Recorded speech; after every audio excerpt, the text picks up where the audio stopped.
안녕하세요, 박곰입니다. 우리 구독자분들께서 댓글로 자주 질문 주시는 것이 있습니다. 바로 대표적인 절세 계좌인 ISA와 연금저축 IRP 3개나 있잖아요. ISA도 좋고 연금도 좋고 IRP도 좋다고 하는데 내 투자금은 정해져 있잖아요. 그래서 어디에 더 많이 저축을 해야 될지 고민이 되시는 분들이 많을 겁니다. 자, 크게는 ISA와 연금저축으로 구분을 해볼 수 있겠죠. 왜냐하면 연금저축과 IRP는 거의 똑같으니까요. 그럼 ISA와 연금저축 이 두 개의 계좌의 공통점과 차이점을 오늘 한번 제대로 비교를 해드리겠습니다. 그럼 가실까요?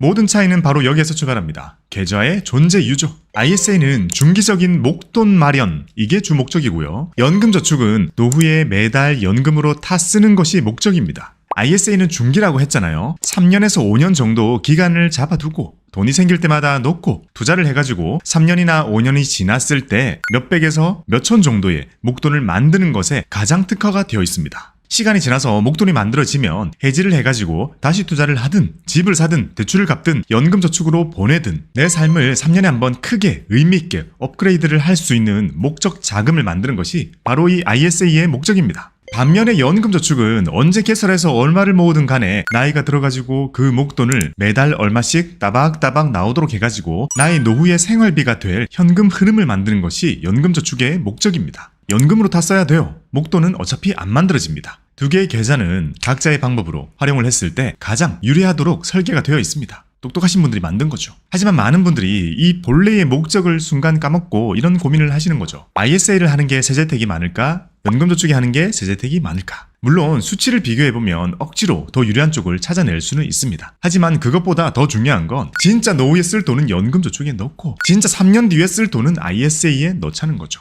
그게 바로 기본 베이스입니다.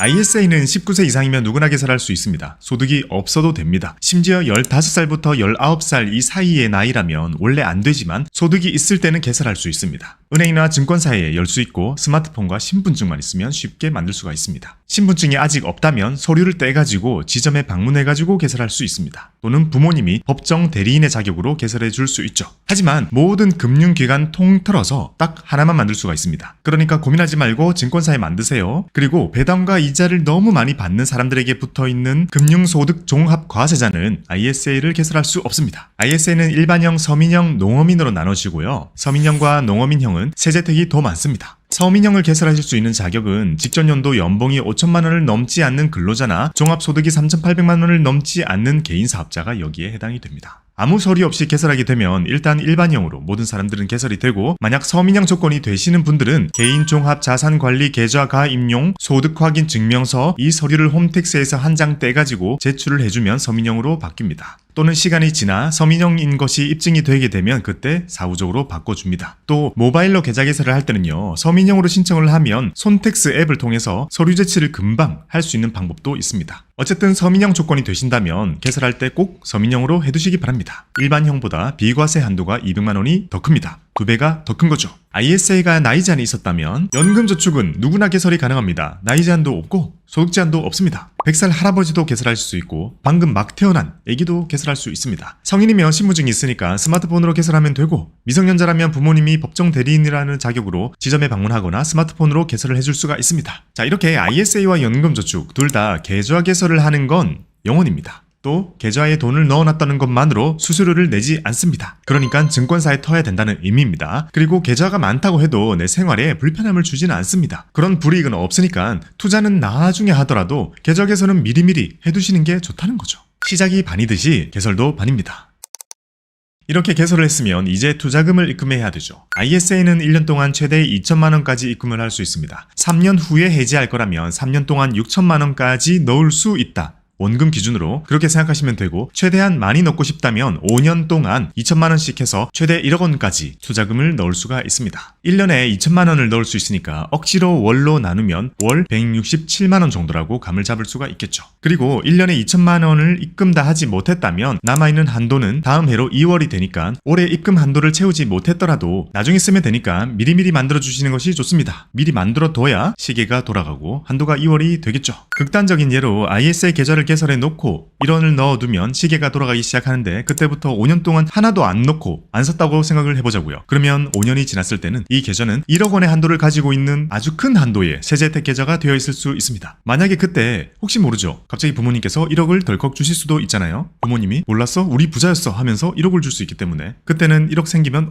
이럴 줄 알고 ISA를 5년 전에 열어놨지 하면서 그 계좌에다가 1억을 넣고 투자를 해가지고 수익이 나면 바로 해지하고 혜택 전부 받고 그 자리에서 또 새로 ISA를 열어가지고 준비를 할 수도 있습니다. 미리 열어놔서 나쁠 건 없는 거죠. 연금저축은 1년 동안 최대 1,800만 원까지 넣을 수가 있습니다. 심지어 여러 개를 만들 수도 있습니다. 1,800만 원짜리 계좌 1개를 만들 수도 있고 1만 원짜리 계좌 1,800개를 만들 수도 있다는 거죠. 이 연금저축의 한도는 IRP까지 다 합쳐가지고 계산을 하게 되고요. 내가 모든 계좌 통틀어 가지고 1년 동안 1,800만 원 이내로만 넣을 수 있다 이런 뜻입니다. 연금저축은 저축 한도를 가지고 있는데 또 하나의 한도를 가지고 있습니다. 바로 세액공제 한도입니다. 연금저축은 1년에 600만 원, IRP까지 포함하면 총 900만 원 이렇게 세액공제 한도를 가지고 있고 연금저축 없이 IRP만 가지고 있다면 1년에 900만 원까지 세액공제를 받을 수 있다. 이렇게 볼 수 있죠. 계좌가 어떻게 쪼개져 있든 흩어져 있든 900만 원이라는 세액공제 한도는 동일하게 적용이 됩니다. 그래서 우리가 일반적으로 ISA는 1년 동안 2천만 원을 부을 수 있지만 연금저축이나 IRP 이쪽은 1년 동안 900만 원만 채우면 된다. 그러면 이걸 월로 나누어 보면 연금저축은 월 50만 원, IRP는 월 25만 원, 연금저축 없이 IRP만 가지고 있다면 IRP 하나만 월 75만 원 이렇게 최대 한도를 가지고 있다. 자, 그러면 이제 느낌이 오시나요? 나에게 자금적인 여유가 있다면 ISA는 매달 167만 원, 연금저축에는 매달 50만 원, IRP에는 매월 25만 원을 저축한다면 이 세 개의 계좌들이 나한테 줄 수 있는 세제 혜택을 꽉꽉 채워서 저축을 하는 셈이 됩니다. 다 합하면 242만 원이죠. 만약 내가 한 달에 242만 원만큼이나 저축을 할 수 있다면 다 채우면 되니까 별 고민이 없겠지만 그것보다 적다면 어느 쪽에 무게를 둘 것인가 이런 고민을 해야만 되는 거죠.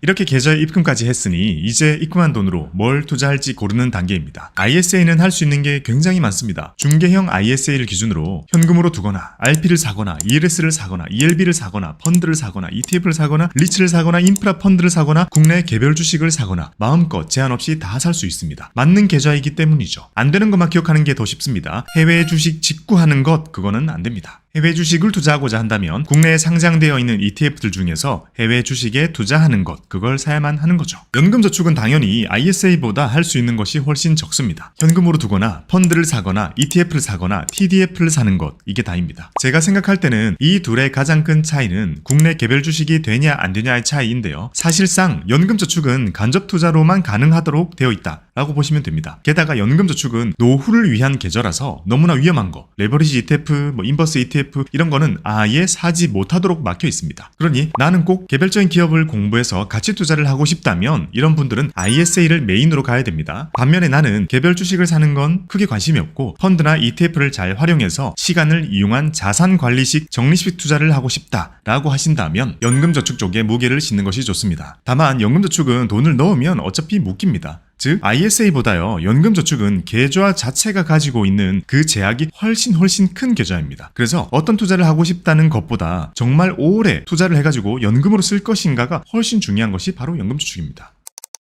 ISA와 연금저축 이 계좌 둘 다 세제 혜택이라는 걸 가지고 있습니다. 세제 혜택이라는 말은 세금 혜택이라는 말이죠. 근데 이 세금 혜택을 어떤 식으로 받는지가 이 둘의 가장 큰 차이입니다. ISA는 수익이 나면 일단 해지할 때까지는 쭉 밀어줍니다. 과세 이연해주는 거죠. 그리고 내야 하는 이자 배당 소득세를 아예 안 내게 해주기 때문에 비과세라고 부르고요. 일부는 조금만 내도록 해주기 때문에 9.9% 분리과세 혜택 이렇게 부릅니다. 반면에 연금저축은 내가 투자를 해가지고 수익을 보면 그걸 먼 훗날 연금을 수령할 때까지 계속 밀어주기 때문에 마찬가지로 과세 이연이라는 혜택은 들어갑니다. 그리고 ISA와 달리 내가 저축을 하기만 하면 그 금액에 따라서 연말정산 과정에서 내가 냈던 소득세의 일부를 돌려받기 때문에 세액공제 환급이라는 혜택이 또 부과가 됩니다. 즉 여기서 차이는 뭐냐면요. 비과세라는 건 내가 수익을 봤을 때 절세가 되는 거고 세액공제라는 건 수익과 상관없이 입금만 하면 혜택을 보게 되는 겁니다. 자, 이 부분 조금 더 구체적으로 설명을 드려볼게요. ISA는 만기의 계좌를 해지할 때 딱 한 번 세제 혜택을 줍니다. 계좌가 없어질 때 혜택을 주는 거죠. ISA는 최소한 3년 이상 유지를 해야 되기 때문에 그 기간 동안 내가 얼마를 넣었든 어쨌든 3년이 지나서 해지를 하게 될 때 이 계좌에서 그동안 발생했던 수익과 손실을 모두 합산합니다. 순수익을 계산해내는 거죠. 이 순수익을 계산할 때 주식의 매매 차익은 아예 계산에서 빠집니다. 주식에서 나온 배당금은 포함이 되겠죠.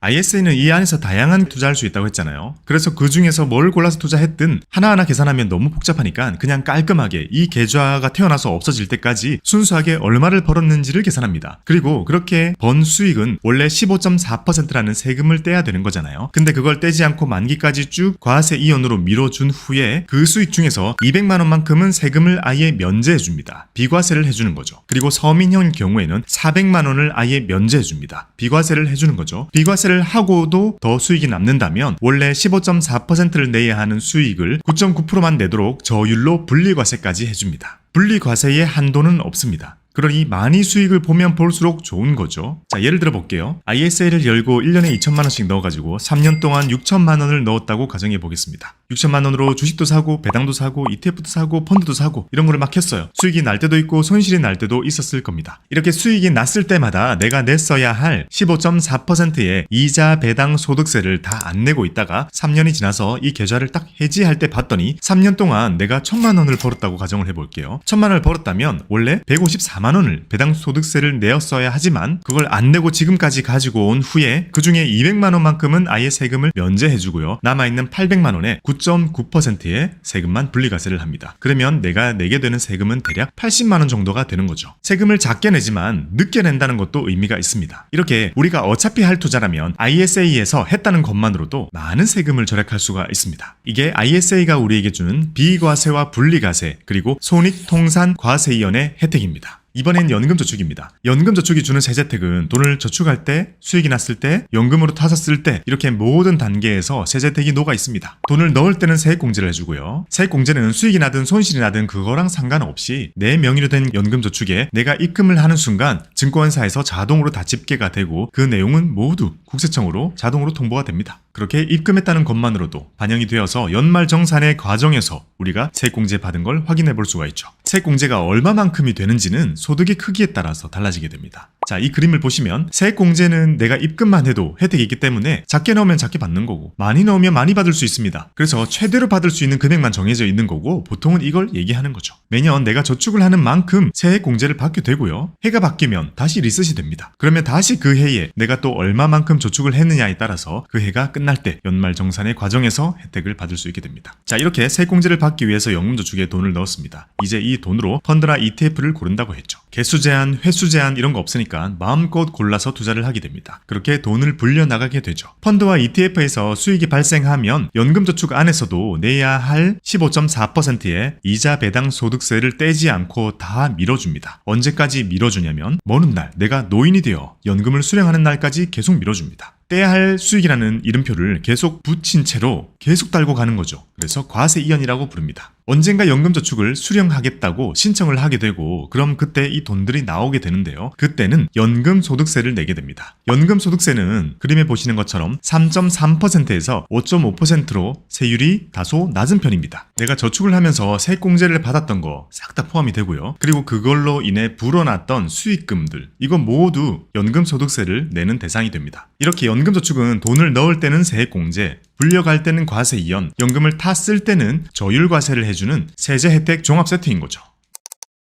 세제 혜택이 있는 이런 계좌들은 보통 돈을 넣는 것도 규칙이 있지만 돈을 중간에 빼는 것도 정해진 규칙이 있습니다. 내가 돈이 급할 때는 돈을 뺄 수 있어야 되잖아요. 그걸 중도 인출이라고 하는데요. 이것의 여부는 우리에게 매우 중요합니다. 중도 인출도 종류가 있는데 아예 페널티 없이 뽑을 수 있는 중도 인출과 페널티를 물고서라도 뽑을 수 있는 중도 인출 그리고 아예 뽑을 수 없는 계좌 이렇게 나뉩니다. 먼저 ISA부터 볼게요. 내가 넣었던 원금은 뺄 수 있습니다. 너무나 좋죠. 수익이 나 있는 부분을 뽑으면 페널티가 생기기 때문에 내가 넣은 돈만큼은 자유롭게 뽑을 수 있다는 거죠. 그러니까 사실 ISA는 돈이 많이 묶인다고 보기는 힘듭니다. 만약 내가 원금을 다 뽑았는데 돈이 더 필요해서 남아있는 수익금까지 필요하다면 계좌를 해지해야만 합니다. 그런 일이 생겨서는 안 되겠죠. 또 ISA는 중도 인출을 했다가 그걸 다시 넣는다고 해서 입금 한도가 살아나지는 않습니다. 예를 들어 계좌에 1,000만 원을 입금을 하고 중도 인출을 한 다음에 다시 1,000만 원을 넣었다면 올해 사용할 수 있는 2,000만 원의 한도를 다 쓴 것이 되기 때문에 추가로 더 넣을 수가 없습니다. 그러니 이 ISA의 중도 인출은 급할 때 뽑을 수 있다라는 개념으로 보셔야 되지 편하게 넣고 빼고 할 수 있다 이렇게 생각해서는 안 되는 겁니다. 반면에 연금저축은 계좌 속에 세공제를 받은 적이 없는 돈이 들어있다면 그 돈은 별도의 페널티 없이 중도 인출을 할 수 있습니다. 하지만 보통은 그런 돈이 있는 경우는 드뭅니다. 많은 경우에 우리가 저축을 하면서 세액공제 한도에 딱딱 맞춰서 넣는 사람들이 많기 때문이죠. 그래서 세금 없이 돈을 뺄 수 있는 경우는 급할 때 뽑았을 수 있겠지만 그게 아니라면 나는 어느 정도 페널티를 물면서 출금을 해야만 합니다. 다행인 건 연금저축은 이게 됩니다. 16.5%라는 기타 소득세를 떼고 돈을 찾을 수가 있다는 거죠. 돈이 급하다는 것 때문에 계좌 자체를 해지할 필요는 없다는 겁니다. 또 항상 말씀드린 것처럼 연금저축은 담보대출 하세요. 금리 괜찮아요. 우리는 이런 계좌를 볼 때 만기라는 개념과 의무기간 이런 게 따로 있어가지고 헷갈립니다. 보통 만기라는 건 내가 저축을 하고자 하는 그 기간을 말하고요. 의무기간이라는 건 내가 혜택을 온전히 받기 위해서 꼭 지켜야 되는 기간이라는 의미입니다. 그래서 만기는 자유롭게 설정을 할 수 있는 반면에 ISA는 최소한 3년 이상은 유지를 해야 됩니다. 그래서 제가 추천드리는 건 ISA를 개설할 때는 만기를 최대로 해두시는 것이 편합니다. 만기를 9999년 또는 1200개월 이렇게 최대치로 정해두시면 됩니다. 연금저축은 최소한 5년 이상 부어야 되고 55세가 지나서 연금을 탈 수 있습니다. 연금도 계좌 개설을 할 때는 만기를 입력하라고 나오는데요. 그건 내가 이 계좌에 돈을 얼마 동안 부을 수 있도록 열어두겠다 이런 의미고요. 결국 다 쓰는 것은 55세가 지나야 됩니다. 연금저축은 만기보다 더 중요한 숫자가 있는데요. 자, 5년 이상 부어야 된다는 조건은 대부분 충족을 하실 겁니다. 55세가 지나서 신청을 하실 거고요. 더 중요한 건 10년 이상의 기간으로 나누어서 받아야만 합니다. 그러니까 만기가 되었다고 하더라도 만약 연금 모아놓은 금액이 너무 작다면 10년으로 받아야 될 거고 많이 모았다면 20년, 30년 길게 받을 수가 있겠죠. 연금저축도 계좌 개설을 할 때 만기를 입력하거나 정하도록 되어 있는데요. 자, 이 만기는 정말 내가 저축을 하는 기간일 뿐입니다. 내가 정한 만기가 도래해도 달라지는 게 없습니다. 그래서 보통은 내가 연금을 진짜 다 쓸 때가 아니라면 만기는 계속 연장하면서 저축을 계속 이어나가는 것이 연금저축입니다. 혜택이 있는 곳에는 항상 페널티가 있습니다. 얻는 게 있으니까 잃는 게 있는 거죠. 먼저 ISA는 3년만 가지고 있으면 된다고 했습니다. 그거 말고는 딱히 지켜야 될 거는 없습니다. 하지만 만약 내가 3년을 채우지 못하고 해지를 하게 되면 아주 간단합니다. 원래 내가 내야 하는 세금들, 미뤄주고 있었던 15.4%의 배당 소득세들 있잖아요. 그걸 다 내면 됩니다. 원래 내야 할 걸 내면서 계좌를 해지하면 된다는 거죠. 그러니까 엄밀히 말하면 페널티가 있다고 보기는 힘듭니다. 심지어 내가 수익을 본 상태가 아니라면 해지를 할 때 뱉어내는 게 없는 거죠. 반면에 연금저축은 좀 더 세고 복잡합니다. 연말 정산 때 세액공제를 받았다면 소득에 따라서 16.5% 또는 13.2%만큼 세액공제를 받았을 겁니다. 해마다 세액공제 받은 게 계속 누적이 되게 될 거고 언젠가 해지를 하게 된다면 이 모든 것들을 뱉어내는 구조를 가지고 있습니다. 연금을 해지할 때 과거에 쭉 넣었던 그런 것들을 다 계산해가지고 받은 만큼 뱉어내는 개념이 아니라 그냥 일괄적으로 16.5%라는 기타 소득세를 부과하게 됩니다. 세액공제를 받은 적이 있는 원금이랑 수익금 모두 16.5%를 떼게 됩니다. 그래서 보통은 연금저축은 해지하면 16.5 기타 소득세 이렇게 얘기를 하는 거죠. 그러면 혜택은 매년 조금씩 받았는데 뱉어내는 게 한 번이라면 금액이 같다고 하더라도 체감이 엄청나게 다를 겁니다. 마치 오랫동안 쪼개서 넣었던 걸 한꺼번에 뱉어낸다면 본 적 없는 페널티를 느낄 수 있습니다. 그래서 연금저축은 보통 잘 안 깹니다. 지금까지 우리는 이 두 개의 계좌들을 개설해서 쭉 가지고 가는 그 상황별로 어떤 점들이 같고 어떤 점들이 다른지를 알아봤습니다. 그럼 이런 특징들을 고려해보면 어떤 계좌에 장점이 있는지 생각을 해볼 수 있겠죠. 상황에 따라서 정말 제각각이겠지만 단순화를 시켜보겠습니다. 자, ISA는 3년에서 5년 정도 잡아두고 목돈을 만들기에 좋습니다. 매달 10만원씩 부어가지고 600만원을 만들거나 매달 100만원씩 부어가지고 6천만원을 만들어도 됩니다. 투자금의 크기와 상관없이 내가 내 상황에 맞는 목돈 만들기라는 계획을 세우기에 좋다는 거죠. 또 내가 엄청 여러 가지를 골고루 투자하는 사람이라면 ISA가 좋습니다. 살 수 있는 자산의 종류도 많고 서로 손실과 수익을 상계 처리해주기 때문에 주식은 수익 나는데 펀드는 손실이 났다면 이런 것들을 퉁쳐주기까지 하는 좋은 계좌입니다. 반면에 단점은 주식만 하는 사람에게는 혜택이 사실 별로 안 크다는 겁니다. 혜택이 있기는 있죠. 배당을 받을 때 15.4%의 배당 소득세를 안 떼고 받게 되니까요. 근데 주식의 매매 차익이 원래 훨씬 크기 때문에 배당 소득세 아낀 부분은 크게 느껴지지 않을 거라는 거죠. 그러니 주식을 얼마든 하든 간에 매매 차익은 원래 세금이 없잖아요. 그러니까 ISA 안에서 한다고 하더라도 정말 드라마틱한 혜택을 누릴 수는 없습니다. 다른 걸 하지 않는 이상요. 이번엔 연금저축입니다. 연금저축은 진짜 노후의 생활비로 현금을 매달 따박따박 받아 쓰는 걸 목적으로 한다면 가장 좋은 계좌입니다. 그렇게 노후 안정이라는 목적을 두고 돈을 모아가는 과정에서 세액공제라는 큰 혜택을 매년 받게 되고 수십 년 동안 굴릴 때 수익이 나도 세금을 안 내고 밀어주고 먼 훗날 이걸 연금으로 탔을 때도 조금만 내게 되니까 이만한 연금준비계좌는 없습니다. 단점은요, 돈이 묶인다는 겁니다. 이게 너무 크죠. 보통 나의 현실은 돈이 너무 자주 또 많이 필요한데 이 연금저축 안에 너무 큰 목돈이 모여있으면 사실 그 자체만으로도 스트레스를 받을 때가 있을 겁니다. 돈은 필요한데 뽑을 수가 없는 목돈이 이렇게 들어있는 거죠. 그리고 오랫동안 잘 모았다고 하더라도 먼 훗날 10년 이상의 기간으로 최소한 나눠받도록 되어 있습니다. 한 방에 목돈으로 찾을 수가 없다는 거죠. 만약에 은퇴 이후에 나의 새로운 사업을 하시거나 집을 지으시거나 뭔가 큰 돈을 필요로 하시는 분들은 연금저축과 맞지 않습니다. 목돈을 필요로 한다면 맞지 않다는 거죠. 연금저축은 그야말로 연금이라는 현금 흐름을 만드는 용도입니다. 개인적인 생각으로는요, 노후 자금이니까 이렇게라도 강제를 해두어야 많은 사람들이 이 강제성으로 윤택한 노후를 보낼 수 있다고 저는 생각을 합니다. 그래서 저는 이런 제약도 때로는 필요하다라고 커버를 치고 싶네요. 자, 결론은 ISA는 목돈 만들기, 연금저축은 노후 생활자금 만들기, 이렇게 각자의 고유의 목표를 가지고 있습니다. 지금까지 ISA와 연금저축을 비교를 해봤습니다. 비슷한 거 별로 없이 되게 많이 다르죠. 여러분들의 각자의 상황에 맞는 계좌의 활용도 고민해보시기 바랍니다. 무엇보다 이 계좌를 활용하는 가장 좋은 방법은 ISA로 모은 목돈 중에 일부를 연금저축으로 연금 전환해가지고요, 추가 세액공제를 더 받는 방법이라고 생각합니다. 그렇게 활용하셔가지고 더 든든한 노후 준비하시기 바랍니다. 여러분들의 성토를 기원합니다. 감사합니다. 안녕하세요, 박구미입니다. 제가 몇 년째 아주 일관된 메시지로 전달드리고 있는 거는요, 제가 생각하는 올바른 투자라는 것을 정의해보면 누구나 할 수 있고 가장 범용성이 크고 정말 예측 가능한 결과를 가지고 오고 그래서 유튜브로도 강하게 외칠 수 있는 것, 이게 올바른 투자라고 생각을 합니다. 그 방법을 풀어보면 열심히 일해서 소득을 늘리고 쫌생이가 되어서 소비를 줄이고 저축할 수 있는 자금을 많이 남겨서 그 돈으로 투자를 해서 불리는 것을 아주 긴 기간 동안 여러 번 하는 것, 이게 가장 좋은 투자다라고 말씀을 드렸습니다. 그리고 여기서 수익률을 조금 낮추고 기간을 길게 가지고 간다면 자산 배분의 방법이 나오게 되고, 반면에 수익률을 좀 더 높이고 기간을 자산 배분보다는 좀 더 짧게 줄인다면 가치 투자라는 방법이 나온다고 했습니다. 그리고 저는 자산 배분과 가치 투자, 이 두 가지의 방법이 개인 투자자들에게는 가장 좋은 투자 방법이라고 생각을 합니다. 그럼 오늘 말씀드릴 연금 준비는 어디에 해당이 될까요? 이 그림에서 보면 기본적으로 N이라는 이 연수가 거의 30년에서 60년에 이를 만큼 정말 초장기 투자를 하게 되는 것이 바로 연금 준비입니다. 그러니 마음 편히 자산 배분을 하기 정말 좋은 투자다라고 말씀을 드리고 싶습니다. 세상에는 아주 다양한 종류의 상품들이 연금이라는 이름을 달고 있습니다. 노후에 따박따박 타 쓰는 걸 연금이라고 부르고요. 그런 연금을 만들 수 있는 금융상품을 금융사들마다 다양하게 만들어내고 있습니다. 그 중에서 제가 주로 여러분들에게 말씀을 드리는 거는요, 연금저축 펀드와 개인형 IRP입니다. 이 둘을 통틀어서 부를 때는요, 연금계좌라고 부릅니다. 이거 둘 다 은행과 증권사를 통해서 계좌를 개설할 수 있고 그 안에서 펀드나 ETF를 담을 수 있기 때문에 나의 노후 자금으로 투자를 할 수 있어서 제일 좋다고 말씀을 드렸습니다. 둘 다 노후 준비를 투자로 한다는 공통점이 있어서 거의 90% 정도가 비슷한 계좌라고 할 수 있습니다. 하지만 반대로 생각해보면 10% 정도의 디테일한 차이점이 있기 때문에 은근히 헷갈리기도 합니다. 그래서 오늘 싹 정리를 해드리겠습니다. 다시는 헷갈리지 않도록. 가실까요?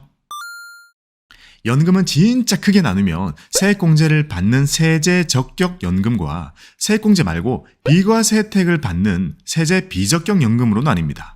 여기서 세제 적격 쪽에 연금저축과 IRP가 있고요. 세제 비적격 쪽에는 대표적으로 연금보험, 종신보험, 변액연금 같은 것들이 있습니다. 이쪽은 보험사의 상품만 있는 거죠. 연금저축은 요즘 증권사와 은행에서 적극적으로 세일즈를 하고 있는 대표적인 세액공제용 연금 상품입니다. 연금저축이라는 네 글자가 반드시 들어가야 됩니다. IRP는요, 인디비주얼 리타이어먼트 펜션의 약자로 개인형 퇴직연금이라고 합니다.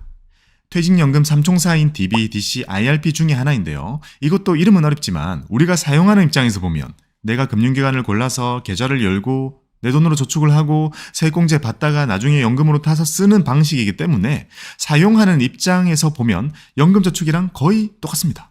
이렇게 비슷한 두 개의 계좌가 완전히 분리되어 있는 이유는요. 이 둘의 태생이 완전히 다르기 때문입니다. 연금저축의 엄마는 자본시장법입니다. 고향이 여의도죠. IRP의 엄마는 근로자퇴직급여 보장법입니다. 고향이 세종시죠.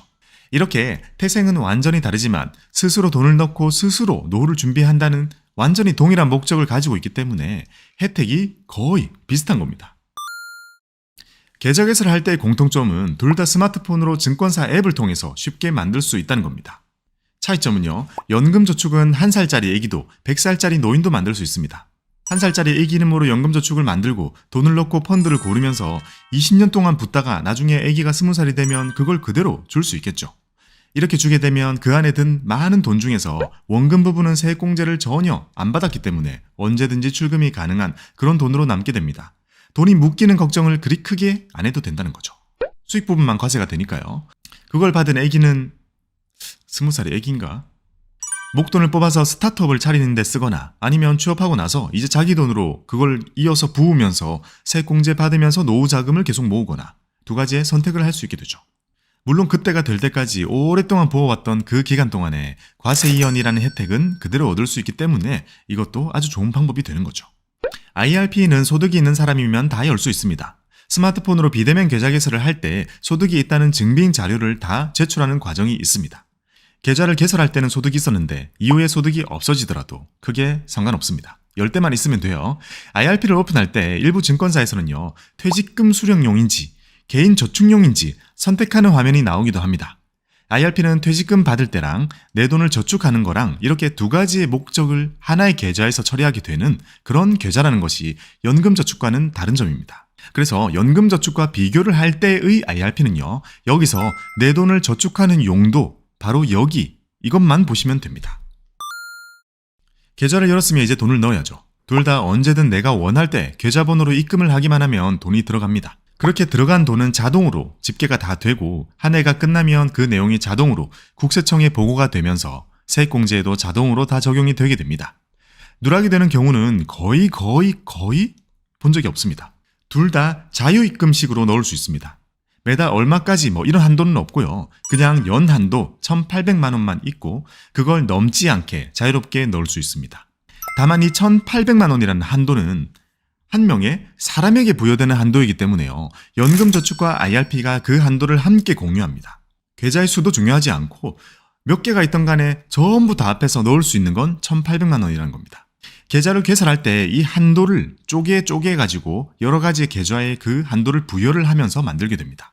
1,800만 원짜리 연금저축 한 개만 만들 수도 있는 거고 한도로 100만 원짜리 연금저축 3개, 200만 원짜리 IRP 4개 이렇게 여러 개를 만들 수도 있는 거죠. 계좌 개설을 할 때는 이 한도 설정 때문에 은근히 많이 고민을 하시더라고요. 고민하실 필요 전혀 없습니다. 납입 한도라는 건 말 그대로 돈을 그만큼 저축할 수 있다, 넣을 수 있다는 거지 넣어야 된다 이런 게 전혀 아닙니다. 한도를 1,000만 원으로 설정해 놓고 만 원만 넣어도 만 원만큼 세액공제를 받는 거예요. 신용카드 한도 2,000만 원이라고 열심히 채우진 않잖아요. 그러니까 한도는 넉넉하게 설정을 하는 겁니다. 진짜 잘 모르시겠다면 연금저축 900만 원, IRP 900만 원 이렇게 하시면 됩니다. 그러다가 추가로 하나 더 열어야 되면 둘 중에 하나의 한도를 낮추고 한도가 새로 생기면 그걸로 계좌를 새로 열면 됩니다. 한도를 늘리거나 낮추는 것은 고객센터에 전화하면 바로 해주고요. 요즘에는 스마트폰 앱으로 한도가 조절이 되도록 지원을 해주기도 합니다. 저축을 열심히 했으면 그만큼 세액공제를 받게 됩니다. 1년치니까 1월 1일부터 12월 31일까지 여러 개의 연금 계좌가 있다고 하더라도 1년 동안 한 개인이 총 얼마나 넣었는지가 다 합산으로 집계가 됩니다. 그리고 그만큼 세액공제를 받게 되는 거죠. 근로자들은 연말 정산을 하면서 그리고 사업자들은 종합소득 신고를 하면서 세액공제 받은 만큼 환급을 받게 됩니다. 환급을 원래 받는 사람이었다면 그만큼 더 얹어서 나올 거고요.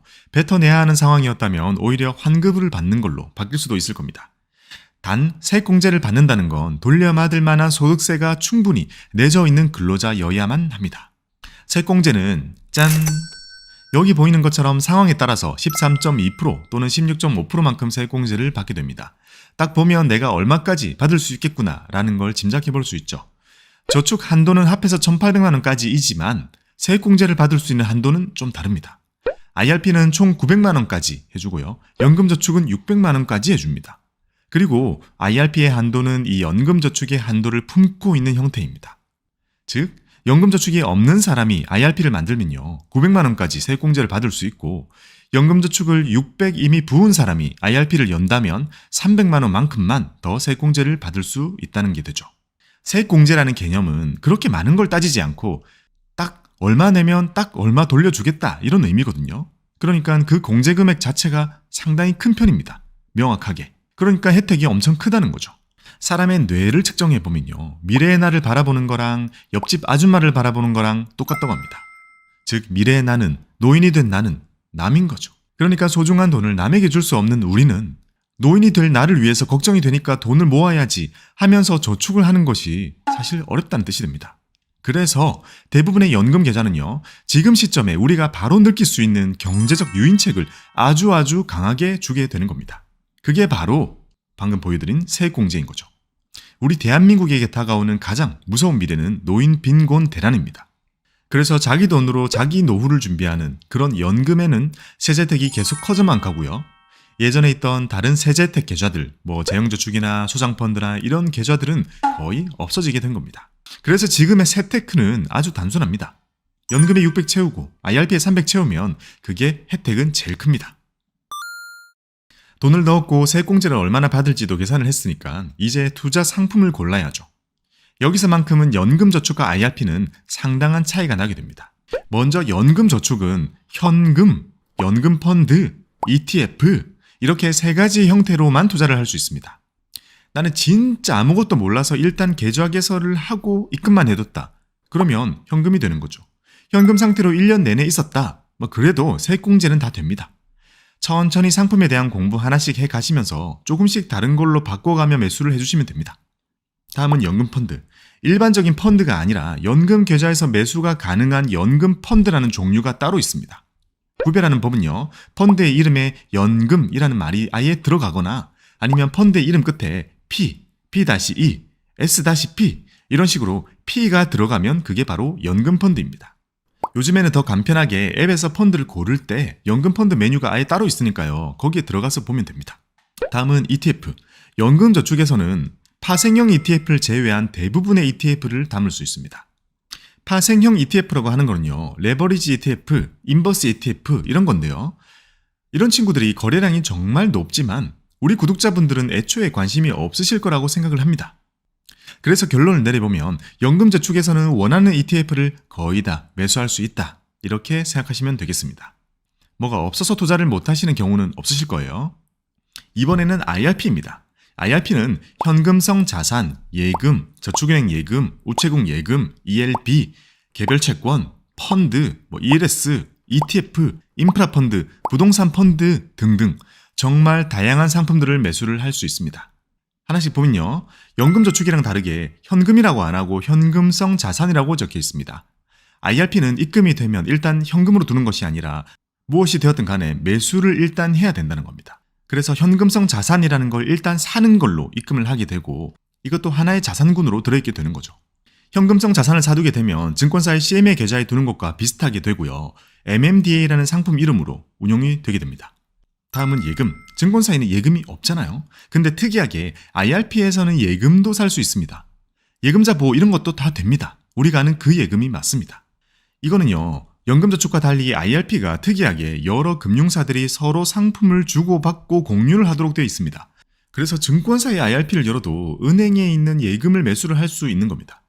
예금 이외에도요, 증권사에서 원리금 보장을 해주는 RP, ELB 같은 상품들도 매수를 할 수 있습니다. 개인적으로는요, 저축은행의 예금이랑 우체국 예금을 가장 선호합니다. 연금저축에서는 할 수 없는 원리금 보장이 되는 상품을 선택할 수 있는 건 IRP가 가진 가장 큰 장점이라고 생각을 합니다. 펀드는 퇴직연금용 펀드가 따로 있습니다. 펀드의 이름 중간에 퇴직연금이라는 말이 들어가거나 펀드의 이름 끝에 C-PE2, C-RE, C-PRE 이런 좀 어려운 알파벳이 많이 붙어 있는 것이 퇴직연금용 펀드입니다. 퇴직연금 펀드를 검색하는 것도 마찬가지로 내가 하고 싶은 펀드의 이름을 확인한 후에 앱에서 퇴직연금 메뉴로 들어가서 검색을 하면 이런 펀드가 싹 나옵니다. 다음은 ETF입니다. IRP는 퇴직연금의 일종이기 때문에 매수를 할 수 없는 ETF가 은근히 많습니다. 일단 레버리지 ETF 안 되고요. 인버스 ETF 당연히 안 되고요. 특이한 거는 선물 지수를 추종하는 ETF도 매수가 안 됩니다. ETF는 다양한 선물 지수를 담으면서 해외 투자를 하거나 원자재 투자를 합니다. 근데 이게 IRP에서는 전부 제외가 되니까 선택의 폭이 여기서 확 좁아지게 됩니다. 이게 제가 생각하는 IRP의 가장 큰 단점입니다. 다행히 요즘엔 퇴직연금 시장이 엄청 빨리 커지고 있어가지고요. 선물이 아닌 현물을 담는 ETF들이 계속 나오고 있어가지고 해소는 되고 있습니다. 이렇게 IRP에서는 담을 수 없는 자산들이 있었다면 인프라 펀드, 부동산 펀드 이런 거는요. 연금저축에서는 안 되고 IRP에서는 담기는 것들이기 때문에 어찌 보면 ETF만 하면 좀 불편한데 예금이나 리츠나 이런 걸 섞고자 하는 투자자들에게는 IRP가 더 좋습니다. 그리고 또 중요한 부분은 IRP는 계좌 속에서 위험 자산을 70%까지만 담고 있을 수 있습니다.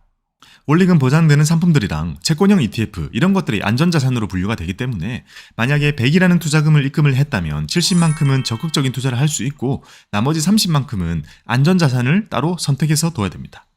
이렇게 선택 가능한 상품군은 차이가 많이 나기 때문에 제가 추천드리는 방법은요. 다양한 ETF로 다양한 걸 담는 글로벌 자산 배분 포트폴리오를 만들고 싶다면 연금저축이 낫고요.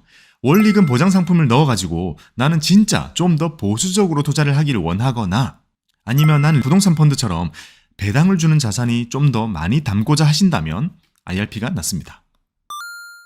연금저축과 IRP 모두 그 속에서 수익금이 발생하면 세금을 밀어주는 과세 이연 혜택을 볼 수 있습니다.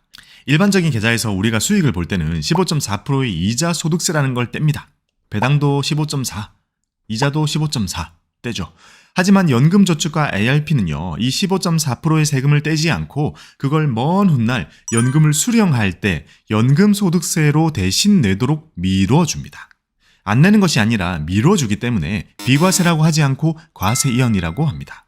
연금소득세는요 3.3에서 5.5% 정도로 세율이 다소 낮은 편이기 때문에 저율과세한다 이렇게 표현을 합니다. 그리고 그걸 낼 때까지는요 진짜 오랜 기간 동안 세금을 안 내는 그 금액만큼을 오롯이 나의 투자에 더 활용할 수 있기 때문에 더 오래 큰 원금으로 복리효과를 누릴 수 있게 해주기 때문에 정말 좋습니다. 연금 준비는 길면 수십 년까지 준비를 하기 때문에 조금씩 쌓이는 이런 과세 이연의 효과가 나의 노후를 훨씬 크게 바꿔줄 수 있다는 거죠. 연금은 평생에 걸쳐 준비하는 한 개인에게 가장 중요한 계좌입니다. 가장 큰 계좌이기도 하죠. 깨지 않고 가지고 가서 미래의 나에게 줘야 되지만 그 과정에서 급한 돈이 필요할 수도 있습니다. 그래서 만약에 깨게 되면 정말 많은 것을 잃게 되죠. 하지만 우리는 중도 인출이라는 걸 이용할 수 있습니다. 먼저 연금저축은요, 돈이 급하면 계좌를 해지하지 않고 출금을 할 수 있습니다. 세액공제를 안 받은 돈이 들어있다면 따로 세금 없이 출금을 할 수 있고 세액공제를 받은 돈이 있다면 16.5%의 기타 소득세를 떼고 출금을 할 수 있고 그동안 불어난 수익금이 들어있다면 그것도 16.5%의 기타 소득세를 떼고라도 출금을 할 수는 있습니다. 즉 연금저축은 55세 이런 나이와 상관없이 내가 돈이 필요하다면 계좌를 해지하지 않고 그 속에 영원히 될 때까지는 출금을 해가지고 급한 대로 쓸 수 있다는 겁니다. 그리고 그 계좌는 언제든지 다시 저축을 할 수 있는 계좌로 계속 남아있게 되는 거고요. 반면 IRP는요, 출금에 대해서는 훨씬 타이트합니다. 일반적인 출금 자체가 아예 안 되는 계좌라고 보시면 됩니다. 출금이 가능한 사유는 법적으로 몇 가지가 정해져 있습니다. 집을 사거나 병에 걸리거나 천재지변 이런 몇 가지가 있고 그런 경우에 해당이 되는 것이 아니라면 계좌를 해지해야지만 출금을 해서 돈을 찾을 수 있습니다. 그동안 열심히 세액공제를 받은 IRP를 갑자기 해지를 하게 되면 많은 부분에 대해서 16.5%의 기타 소득세를 내야만 합니다. 조금의 돈이 필요한데 큰 금액의 계좌를 해지하게 되면 기타 소득세를 많이 내야 된다는 거죠. 이렇게 자금의 유동성 측면에서는요, 연금저축이 더 유연하다고 볼 수 있습니다. 따라서 굳이 정해드리자면 아직 초년생이어서 결혼도 해야 되고 이사도 해야 되고 뭐 전세 보증금도 마련해야 되는 등 목돈이 들어갈 일이 많을 것 같은 초년생들은 연금저축이 낫고요. 반면에 결혼도 했고 이사도 했고 이제 뭐 소득도 더 올라가지고 더 많이 넣고 세공제도 많이 받으면서 진짜 쭉 모아가지고 노후 자금으로 써야겠다 라는 생각이 드시는 그런 중년생 이상의 경우에는요, IRP가 더 낫다고 할 수 있습니다. 연금저축과 IRP는 깨지 않는 것이 그 무엇보다 중요합니다. 바로 앞서 말씀드린 것처럼 기타 소득세 16.5%라는 것이 너무너무 크기 때문입니다. 어떠한 일이 있어도 지켜내야 되는데 만약에 갑자기 급한 돈이 필요해졌다면 우리가 선택할 수 있는 또 하나의 선택지는 담보대출입니다. 결론은 연금저축은 담보대출이 그나마 잘 되는 편입니다. 큰 대형사들이 보통 하고 있고요. 앱으로 편하게 신청도 하고 대출도 실행할 수 있습니다. 한도는 5, 60% 정도 나오니까요. 한도는 좀 부족하게 느껴질 수 있긴 합니다. 반면에 금리 조건은 괜찮은 편입니다. 증권사에 있는 자산들 중에서 이 연금저축, 이거는 그나마 꽉 묶여있는 자산이기 때문에 대출이 그나마 용이한 거죠. 유의할 점은요, 대형사 중에서도 아예 서비스를 안 하는 곳도 있고요. 중소형사들은 뭐 거의 안 하고요. 게다가 ETF가 들어있으면 아예 대출이 안 되는 곳도 있습니다. 저도 옛날에 대출을 하려고 ETF를 싹 다 팔고 TDF로 바꿔 놓고 대출을 했던 기억이 납니다. 이런 점들을 꼭 염두하시는 것이 좋습니다. 반면에 IRP는요, 대출이 거의 안 된다고 보시면 됩니다. 지금 일부 증권사에서 준비 중인 걸로 알고 있긴 한데요. 그 외에는 들어본 적이 없을 만큼 대출 서비스가 어려운 많은 이유가 있습니다. 아무튼 그냥 안 된다고 기억을 하셔도 됩니다. 연금 자산들은 모으다 보면 생각보다 큰 목돈이 되고 돈이 필요한 일이 생기면 따로 대출을 받는 거는 복잡하니까 연금 담보대출을 이용하면 은근히 아주 편하게 대출을 쓸 수 있습니다. 그런 점에서는 연금저축이 더 편하다고 할 수 있습니다. 해지라는 건 계좌를 깨는 겁니다. 약속 자체를 지키지 못하고 계좌를 깨고 페널티를 내는 걸 말합니다. 55세가 지나도 해지는 해지입니다. 연금저축과 IRP는요, 연금이 아닌 형태로 받게 되면 해지를 하게 되는 겁니다. 55세를 지나고 안 지나가도 중요하지 않습니다.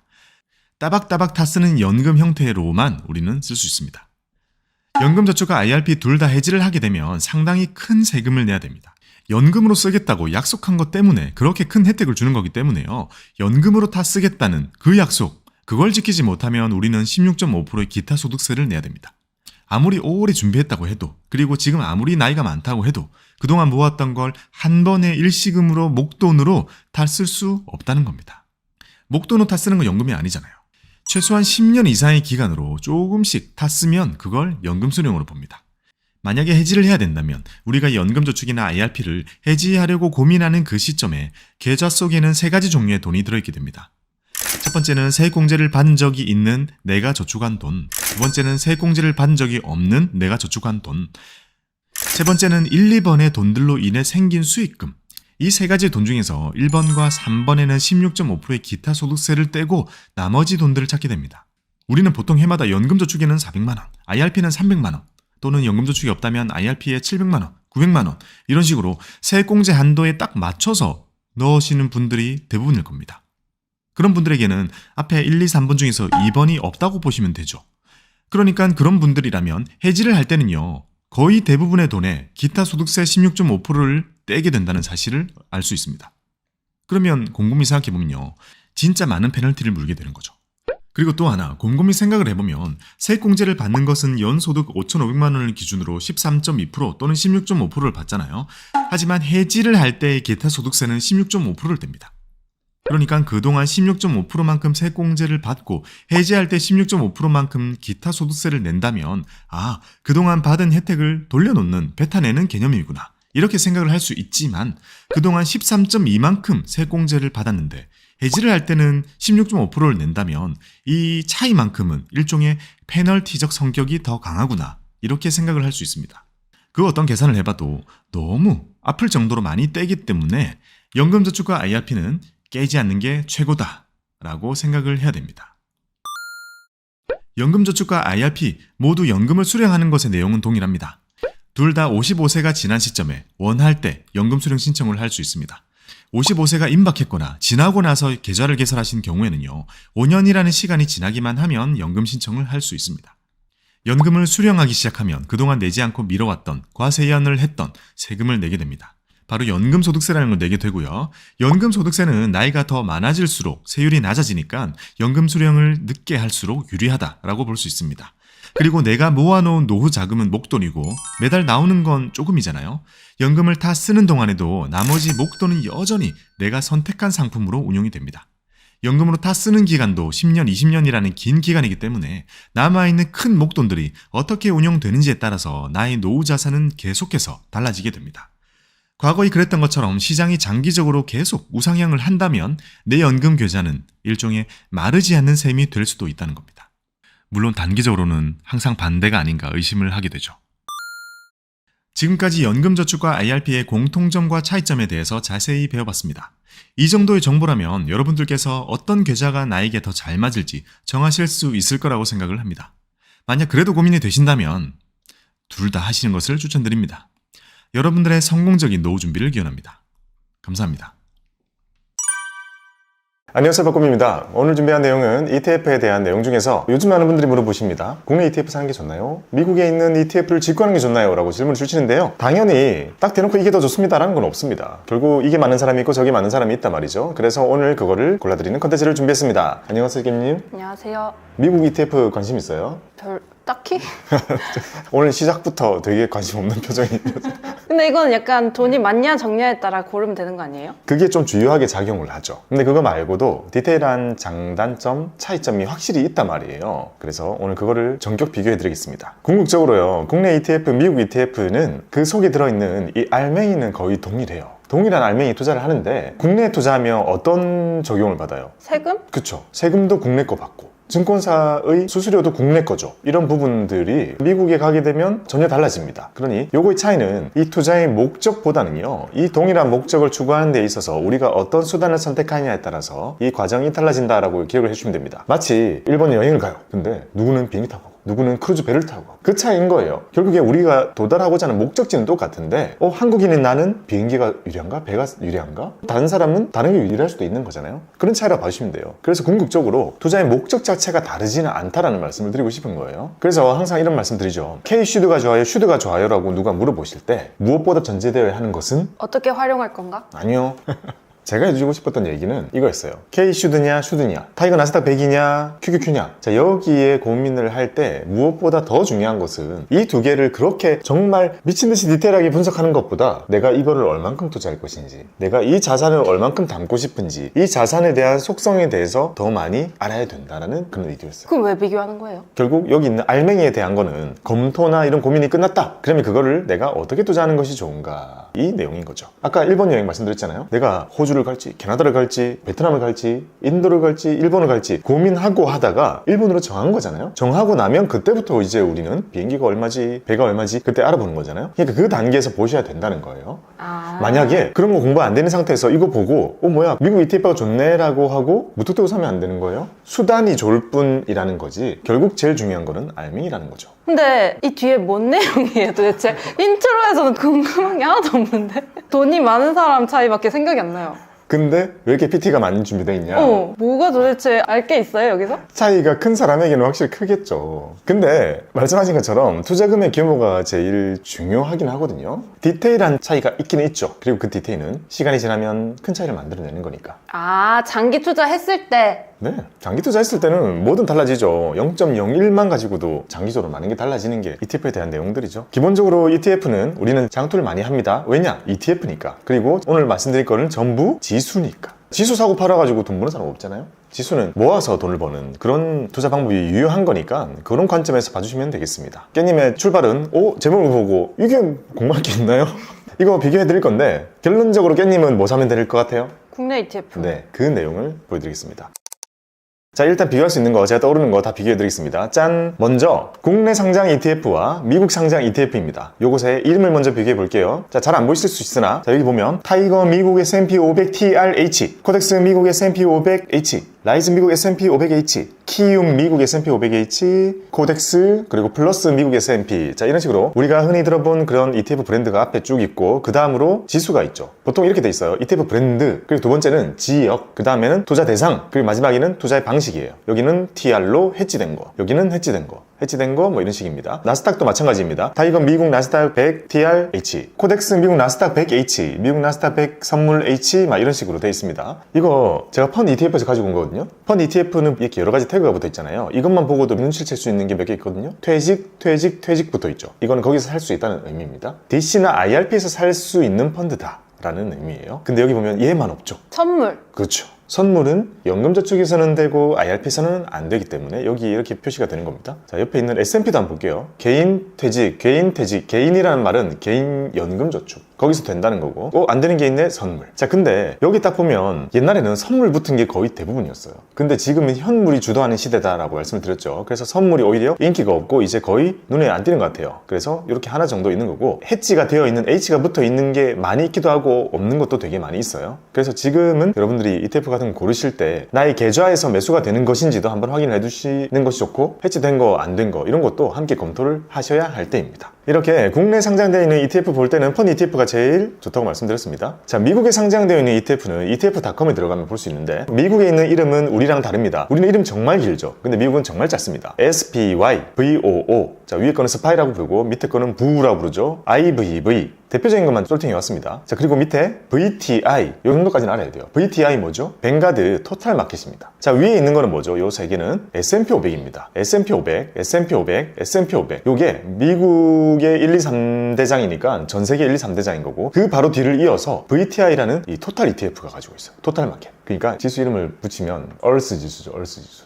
다 닿는다 라는 느낌인 거고요. 그게 그만큼 커요. 이거 보통 잘 안 사시잖아요. 왜냐? 우리나라 사람들은 나스닥 100이나 S&P 500처럼 조금 더 직관적인 미국 투자를 좋아하시니까 미국이 아닌 거 다른 거 섞여 있는 거는 그렇게 안 좋아하시는데, 실제로 ETF 규모 4등을 이루고 있는 게 VTI입니다. 되게 유명한 ETF고요. 자, 그 밑에 QQQ 있습니다. 나스닥 투자고요. 100개. 그 밑에 뒤를 이어서 여러 가지 ETF들이 있습니다. 맨 밑에 BND, 본드 같죠? 요거 채권 ETF. 즉 탑 10 안에 이렇게 채권 ETF 제일 큰 것도 하나 들어있습니다. 자, 요 정도만 알아두시면 될 것 같고요. 이런 식으로 미국의 ETF는 이름 3글자 알파벳으로 되어 있다 라는 것까지 배웠습니다. 이름을 지을 때 직관적으로 그게 잘 떠오르도록 짓잖아요. 이거 뭐 같아요? 이거 들었었는데. 지불. 뭐더라? 사이버? 왜 그렇게 읽죠? 사이버. 이거 보안에 관련 기업들 담아놓은 ETF예요. 이런 식으로 이름에서 좀 직관적으로 느낄 수 있는 것도 있어요. 장단점이 있어요. 미국 거는 이름이 쉬워요. 스파이, 슈드. 쉽죠? 근데 단점이 뭐냐? 뭐가 들었는지 모르겠다. 이름만 보고는 알 수가 없어. 이렇게 딱 보고 스파이가 S&P 500인 것도 모르시는 분들도 있으신 것 같아요. 미국을 담고 있는 걸로 아시는 분도 있는 것 같아요. 자, 그에 반해서 우리 거는 일단 이름이 너무 길어요. 근데 이름 속에 많은 게 들어있기 때문에 오히려 이게 또 장점이 될 수도 있는 게 차이점입니다.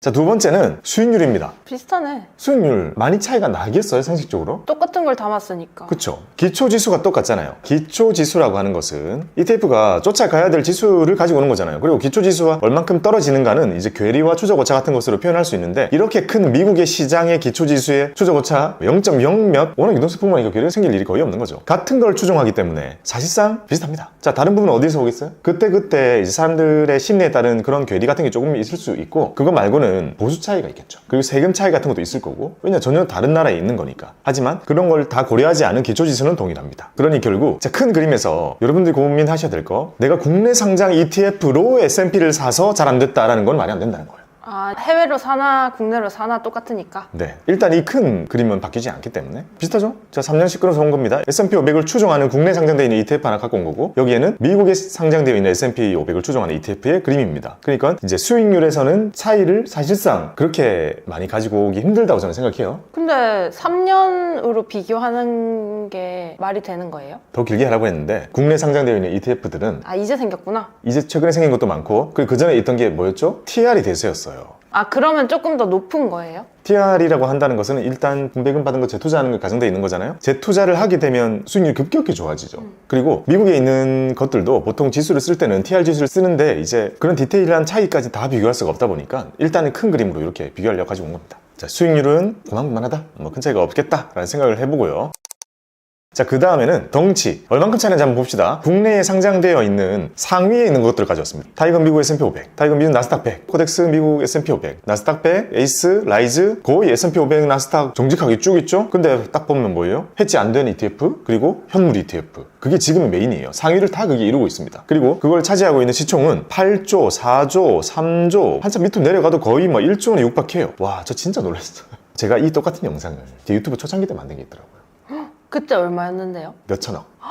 이야, 대단하다. 그때면은 동학개문동 전? 바로 직후 아니면 그 중간. 어쨌든 미국 투자가 유행하기 전. 네, 미국 투자는 유행하기 전이죠, 확실히. 진짜 다 바뀌었고, 그때는 상위에 있는 거 전부 선물 되고 해지된 거였어요, 심지어. 싹 바뀌었죠. 바뀐 게 뭘 의미하는 거예요? 자, 선물이 아웃됐죠. 해지가 아웃됐죠. 자, 이게 뜻하는 건 지금 시대의 투자자들은 현물 ETF를 추구하고 달러 투자를 기본으로 전제하고 투자를 한다는 거죠. 그 사람들이 지금 위에 이렇게 다 깔았습니다. 다 밀려난 거죠. 그만큼 우리 투자자들의 투자가 되게 글로벌화 되었다라고 생각합니다. 자, 오른쪽에 미국 상장되어 있는 ETF 순위별로 가지고 오다가, 자, 여기까지는 순위고 밑에는 우리가 알아두면 좋을 거, 유명한 거, 한국인들이 좋아하는 거 좀 몇 개 가지고 온 거예요. 대략적인 시총 한번 볼까요? 스파이는 세계 최초의 ETF입니다. 그래서 제일 많은가 보네. 네, 최초이자 최고입니다. 덩치로 볼 때 913조. 근데 VO는 언제 나온 거예요? 둘 비슷한데? VO는 뒤에 나왔는데 여기서 퀴즈 한번 내볼까요? 깻님은 알고 있겠지만 우리 시청자분들의 상식을 위해 모를 것 같은데요. 배웠는데 다 까먹겠죠? 자, 스파이 운용사 어디죠? S&P? 스파이 운용사? 뭐죠? 다 까먹구나. 이거는 쉽잖아요. 타이거 어디예요? 미래에셋, 미래에셋, 코덱스, 삼성, 에이스, 한투, KB. 라이즈, KB. 자, 이건 알죠? 다 숨어있죠? 운용사 이름은. 자, 스파이. 스파이, 다 까먹군요. SPDR. 스파이더라고도 읽고 SSGA라는 운용사예요. 그리고 브랜드 이름이 SPDR, 그리고 종목 티커는 스파이예요. 자, V로 가볼게요. 뱅가드, 그렇죠. V로 시작하는 거는 뱅가드입니다. 자, 뱅가드도 브랜드인데 운용사 이름도 뱅가드입니다. 그러니까 마치 이런 거죠. 박고미 TV에서 회사를 차렸는데 주식회사 박고미고, 거기서 ETF를 출시했는데 박고미 ETF고, 그런 거예요. 제일 배우기 쉽죠? 자, IVV는 어디죠? 아이쉐어스? 오, 맞아요. 아이쉐어스라는 브랜드를 가지고 있는 운용사는? 뭐더라? 자, 힌트를 줄게요. 이렇게 이름 좀 멋있잖아요. B. 떠올려봐요. 미국의 운용사 첫 글자 B. 말고 한국말로. V. 뭐? 다 알려주는데 V. V? 뭐야? 부끄러워. 구독자 부끄러워. 어떡해. 저 미국 투자를 안 한 지 너무 오래됐어요. 그래도 이거는 세계 최대의 운용사, 압도적으로 커요. 운용 자산이 진짜 엄청나요. 뭔데요? 뱅가드보다 더 크죠? 블랙락. 맞아요. 블랙록 까먹으면 어떡해. 블랙락. 자, 편집하지 말고 내보내주세요. 자, 블랙록입니다. 뱅가드는 ETF의 시초 같은 존재. 존 볼 선생님이 인덱스라는 것을 만드셨기 때문에 그게 뱅가드로 이렇게 실현이 된 거고, 그래서 잘 생각해보면 재밌는 게 VTI가 가장 뱅가드다운 ETF인 거예요. 최대한 넓게 사는 거. 그러니까 고민하지 말고 전부 사라. 이게 인덱스의 출발이었기 때문에 VTI가 가장 아이덴티티 잘 나타내주는 거고, 블랙록은 가장 큰 자산 운용사인데 ETF에서는 여기 세 번째 큰 걸 가지고 있는 거죠. VTI, 뱅가드, QQQ. QQQ는 어디예요? 이건 모를 수도 있겠다. 이거는 인베스코라는 회사인데 인베스코 들어봤어요. 배웠으니까 수업 시간에 그때 외우고 그랬잖아요. 인베스코는 QQQ를 먹고 살아요. 나머지 볼일 없어. QQ만 있어요. 자, 슈드. 찰스 슈압. 네, 찰슈압도 슈드로 유명해요. 슈드만 가도 98조, 거의 100조 정도 됩니다. 진짜 크죠. 여기 위에 있는 친구들은 뭐 1000조 원은 육박하는 정도의 규모를 보여주고 있어요. 그 다음에 요 두 개 가지고 왔는데, 제가 이걸 가지고 온 이유는 뒤에서 보여드리겠습니다. 저 보수가 낮은 거 아니에요? 맞아요. 스파이 동생 SPLG, 그것도 85조나 돼요. 그 다음에 QQQ의 동생 QQQM 미니 같은 느낌이겠죠? 이것도 64조 원이나 됩니다. 자, 이런 정도의 시총을 가지고 있습니다. 그러니 사람들이 이런 걱정을 하시더라고요. QQQM은 너무 좀 작지 않나요? 똑같은 거잖아요, 내용은. 내용도 똑같지만 작지 않나 했을 때 일단 안 작잖아요. 64조라니까. 우리나라에서 미국 ETF 제일 큰 게 8조예요. 저는 8조도 보고 놀랬거든요. 와, 진짜 많이 컸구나 우리나라가, 이런 생각이 드는데 미국 규모 걱정할 필요 없다. 자, 우리 귀에 한번 들어봤을 정도의 ETF라면 규모가 상당히 크고 거래량도 풍부하기 때문에 우리가 딱히 괴리나 그런 것에 대해서 고민할 필요가 없다. 그리고 그건 미국 ETF 투자에 있어서 큰 장점이 되겠죠. 알려주고 싶었던 거는 덩치 차이는 많이 난다 라는 거였어요. 근데 제가 국내 상장 ETF 볼 때는 100억만 넘으면 신경 안 써도 된다 이런 얘기 하잖아요. 왜냐면 50억 정도가 상패 기준이 되니까. 그러면 걱정할 필요 있어 없어요? 전혀 없죠. 이 크기 가지고 비교를 하는 게 거래량적인 측면이랑, 그리고 나중에 각종 보수 같은 거 비교할 때 유리한 부분 등은 분명히 있어요. 근데 저는 그거에 너무 집착은 안 했으면 좋겠어요. 왜냐? 마치 이런 거죠. 키 2m인 사람이랑 2m 10cm인 사람이랑 막 서가지고 넌 키가 작네 이러진 않잖아요. 큰 것들끼리 비교하는 거는 유의미하고, 싼 것들끼리 비교하는 것은 그렇게까지 할 필요는 없다라는 항상 말씀을 드립니다. 뒤에 가서 좀 더 관련된 내용이 나와요. 덩치는 국내도 이제 충분히 크고 미국은 엄청 크니까 걱정할 게 없다. 자, 한 주의 가격 한번 볼게요. 자, 우리가 살려고 하면 얼마 정도의 돈이 드는가 고려해봤을 때 국내 ETF들 2만원, 2만원, 18,000원, 21,000원, 22,000원, 17,000원, 24,000원, 16,000원 자, 이 정도입니다. 한 10만원만 있으면 4-5개 살 수 있는 게 한국의 ETF라면, 자, 미국에 있는 ETF는 대략 88만원, 88만원, 81, 43, 78, 슈드가 4만원. 분할했구나. 네, 제가 살 때는 비쌌었거든요, 한 주에. 그렇죠. 그만큼 싸게 만들면 유동성이 풍부해지고 그걸 노리는 것도 전략이 되겠죠. SPLG는 10만 원, QQQM은 32만 원. 여기는 조금 만만한데 ETF 덩치 상위에 있는 친구들은 이거는 대략 거의 돈백이 필요하다라는 느낌을 가지게 됩니다. 자, 한 주의 가격은 이 정도입니다. 비싸다. 근데 이거를 그러면 저렇게 비싸잖아요, 가격이. 좀 돈 규모가 있는 사람들이 사야겠는데요? 아주 러프하게 우리나라에 있는 일반적인 근로자분들이 월급을 쪼개서 사기에는 부담스럽죠. 저거 하나 사면 너무 많은 걸 놓쳐야 되니까. 그리고 저기 있는 숫자들 있잖아요. 제가 이 똑같은 영상 찍었다 했잖아요. 아마 4, 5년 정도 된 것 같은데 20, 30이던데 그때는. 진짜 많이 올랐다. 많이 올라서 또 커진 것도 있습니다. 게다가 또 뭐가 여기에 붙어 있나요? 환율도 올랐구나. 그렇죠. 왜냐, 제가 영상 찍을 때 환율 얼마였죠? 1000에 가까운 환율이었으나 지금 시간이 많이 지나 지금은 1500원에 더 가깝죠. 1400 얼마. 그러면 이거 대충 봐봐도 50% 늘었잖아요. 그러니 그만큼 또 가격이 또 우리 기준에서는 오른 거죠. 자, 오늘 기준으로 봤을 때 이게 아마 1440 얼마 정도의 환율이 형성돼 있을 거예요. 오늘 기준으로 보니까 가격이 이렇게 된 거죠. 그 사이에 얼마나 미국이 컸는지를 알 수 있죠. 환도 커지고 시장도 커지고 ETF도 커지다 보니까 우리 원화 가진 사람들한테는 이거 뭐 100만 원이 있어야 살 것 같은 느낌까지 주고 있는 게 미국의 ETF입니다. 자, 거래 비용을 보여드리겠습니다. 자, 비용과 세금은 달라요. 구분해서 항상 생각해야 돼요. 비용은 어디다 내는 거죠? 증권사? 그렇죠. 증권사나 운용사, 그러니까 금융사에 내는 비용입니다. 세금은 어디다 내죠? 국세청. 그렇죠. 이거는 사실 국가에 내는 거라고 볼 수 있죠. 자, 거래 비용을 먼저 보겠습니다. 이 부분 차이가 제일 커요. 왜냐면 국가별로 금융사들의 정책과 세금이 제일 큰 차이를 보일 테니까. 근데 이거는 우리가 살 때 보유할 때 팔 때잖아요. 네. 저거를 그 운용사별로 담을 때 그 비용들은 우리한테 주지는 않아요? 가격이 녹아있다던가. 뭐가 있죠? 아, 그래요? 오, 게임 진짜 예리했어요. 봐봐요. 내가 있습니다. 우리가 사는 거는 ETF죠. 그리고 ETF 안에서 미주를 사는 거잖아요. 그러면 자, 우리가 ETF를 살 때의 고민해야 되는 여러 가지 비용과 세금이 있고, 더 나아가서 ETF가 미주를 담을 때 여러 가지 비용과 그런 것들이 고려되겠죠. 깨님은 지금 여기가 궁금해진 거예요. 그리고 보통 여기까지 궁금한 것까지 가려면 이제 상당히 관심도 많고 많이 공부하면 이게 궁금해지죠. 아니, 왜냐면 국내에서 사나 미국에서 사나 그렇게 엄청난 큰 차이는 없을 것 같은데 있어요? 일단 방금 깻님 얘기했던 것처럼 자, ETF에 돈이 모여져 있습니다. 그걸로 미주를 살 때 여러 가지 비용도 들 거 아니에요. 그 비용 드는 것 중에는 그런 것도 있어요. 지수 장악료, S&P에다 돈 줘야 돼요. 그런 것도 있고, 그 다음에 이거 ETF 자체적으로 여러 가지 회계 감사 같은 것도 한단 말이에요. 그것도 따로 돈 내고, 그런 비용들부터 ETF에서 미주를 담을 때도 증권사를 통해서 거래를 할 거 아니에요. 거기서 거래 비용이 또 나오죠. 그러니까 그 모든 게 녹아가지고 제가 옛날에 ETF 비용 영상 만들어 드렸잖아요. 그러니까 ETF 자체적으로 책정된 비용 말고도 이런 과정에서 나오는 비용들이 추가돼가지고 이제 기타 비용 이런 것들로 표기가 된다 해서 이제 실비용을 따지게 되는 거죠. 그런 면에서 보면 ETF가 크면 유리한 부분이 조금 있죠. 많이 사니까. 많이 사니까 싸게 해주는 거죠. 후려칠 수 있잖아. 근데 이게 그러면 이 기준이 국내도 마찬가지고 미국도 마찬가지인 거예요? 네.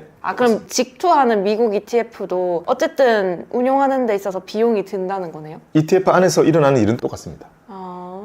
그럼 가격에 녹아 있겠네, 둘 다? 그냥 동일선상에서 보고 시작하면 되네요. 어차피 ETF를 이용할 거면? 네. 근데 아까 제가 규모를 보여드렸던 이유는 그 규모에서는 비교가 안 되겠죠? 거기는 막 몇백조 하잖아요? 몇백조짜리 ETF는 예를 들어 펀드에서 일정한 고정 비용이 한번 들어갔다 봅시다. 똑같은 비용이 들어갈 거 아니에요? 근데 100조짜리 ETF에서 한번 들어가는 거랑 1000억짜리 ETF에서 한번 들어가는 거랑 투자가 실제로 체감하게 되는 건 달라질 수 있겠죠. 그러니까 ETF는 덩치가 클수록 유리해지는 부분이 있어요. 그러다 보니까 ETF 순위 같은 거 보면 큰 친구들이 과도하게 시간이 지날수록 더 커지는 게 좀 있는 거죠. 그래서 제가 항상 뭐라 했어요? ETF는 한번 일단 선점하고 나면 쭉 갈 가능성이 있기 때문에 그 선점을 위해서 과한 경쟁을 하게 되어 있기 마련이고, 그게 지금이고, 그래서 우리는 누리면 된다고 했습니다. 제일 놀랐던 지점은 뭐냐면 VOO가 912조, 자, 스파이가 913조, IVV도 거의 79조입니다. 자, 너무 차이 별로 안 나죠. 자, 이 정도면 당장 내일이라도 뒤바뀌는 게 당연할 것 같습니다. 원래 안 이랬어요. 아, 그럼 VO가 완전 밑이었어요? 원래 스파이가 압도적으로 컸습니다. 근데 어쩌다가 VO가 저렇게 올라온 거예요? 비용을 낮췄거든요. 그게 대상이 뭐예요? 지금 비용에 그렇게 민감한 게 개인이죠. 자, 기관들은 그렇게까지 하지 않아요. 0.1 깎아준다고 바꾸지 않는단 말이에요. 그만큼 지금 시대를 주도하는 것은 개인들입니다. 놀랍죠? 우리가 힘을 가지고 있다는 거예요. 저 이거 보고 깜짝 놀랐어요. 이게 무슨 오류인가? 어떻게 이게 바뀔 수 있지? 마치 그거랑 비슷한 거예요. LG 플러스가 SK텔레콤을 넘는 것 듯한 느낌인 거예요. 그 점유율에서 뭔가 SK텔레콤 옛날에 거의 절반이 있었잖아요. 점유율 압도적이었잖아요. 그런 느낌이 스파이였단 말이에요. 근데 지금 시대가 바뀌어가지고 이런 역사를 우리가 살고 있습니다. 한 번도 꺾인 적 없던 전 세계 1위의 ETF가 지금 순위 바뀜을 눈앞에 두고 있습니다. 바뀔까요? 저는 당연히 바뀐다고 봅니다. 보수가 낮으니까. 네.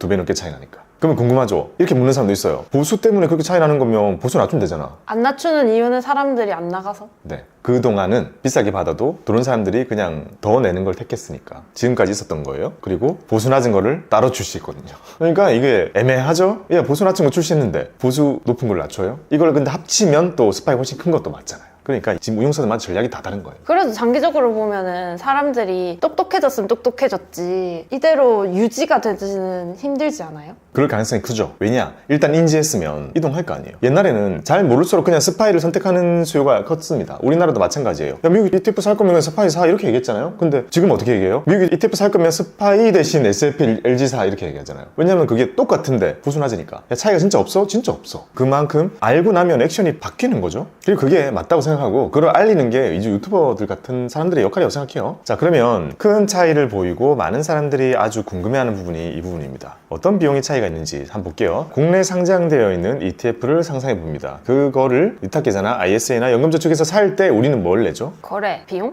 그러니까 뭔 거래 비용을 내죠? 매매 거래 비용? 용어도 다 까먹군요. 뭐죠? 매매 수수료. 아... 매매 수수료 얼마죠 요새? 0.00? 거의 그렇죠. 자, 이거 유관 기관 재비용 0.0034 뭐 이거만 남겨놓고 얘기해야 되는데 이거 사실상 0이잖아요. 그러니까 저는 이렇게 표기하고 싶어요. 0이다. 그 다음 국내 상장된 ETF를 보유할 때 우린 뭐 내죠? 보유할 때 뭐 내요 근데? 아유, 뭐 다 까먹었네? 완전 까먹었는데? 자, 세금 아니고 거래 비용입니다 지금. 그러니까. 금융사에 뭐 내요 우리 갖고 있는 동안? 갖고 있는 동안 돈을 내요? 네, 공짜로 일해주진 않을 거 아니에요. 뭐죠? 운용수수료? 진짜. 저 알아요? 지금 그냥 순간 배가 고파서 헷갈리는 겁니다. 뭐지? ETF 보수내잖아요. 그거요. 아, 그 보수?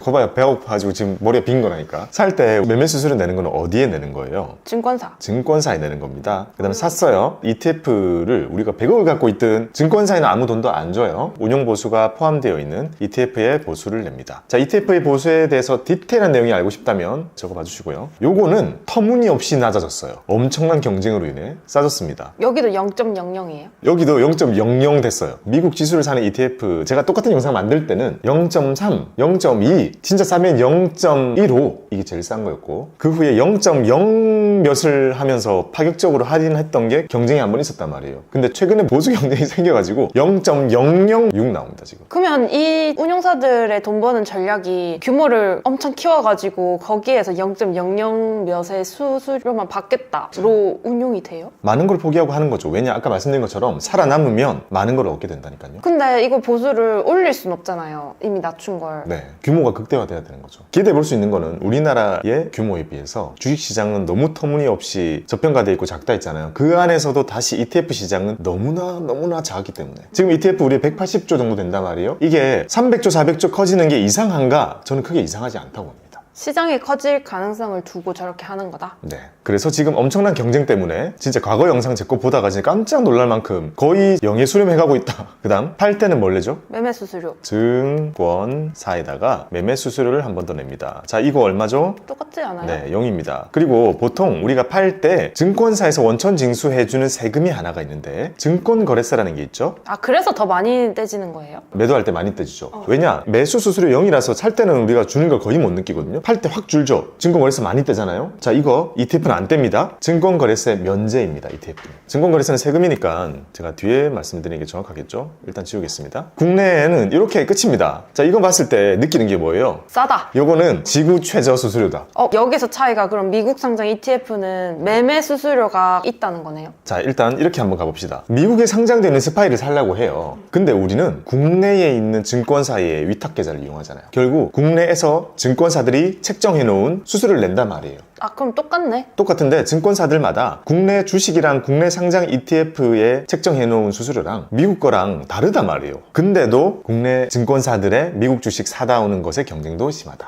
아, 이게 개념이 증권사가 사오는 것을 우리가 사는 느낌인 거예요? 우리가 직조한다는 게? 네, 우리 계좌를 만들죠. 계좌는 무조건 증권사에 만들잖아요. 거기 안에서 국내 상장된 걸 사면 국내 운용사들한테 운용 보수를 주죠. 똑같은 그 증권사의 계좌에서 미국에 있는 걸 사오면 미국에 운용 수수료 주는 거죠. 근데 둘 다 국내 증권사의 계좌를 이용하고 있습니다. 매매 수수료는 국내 증권사에다가 내죠. 그리고 국내 증권사는 국내 거랑 미국 거랑 가격 책정이 다르게 돼 있어요.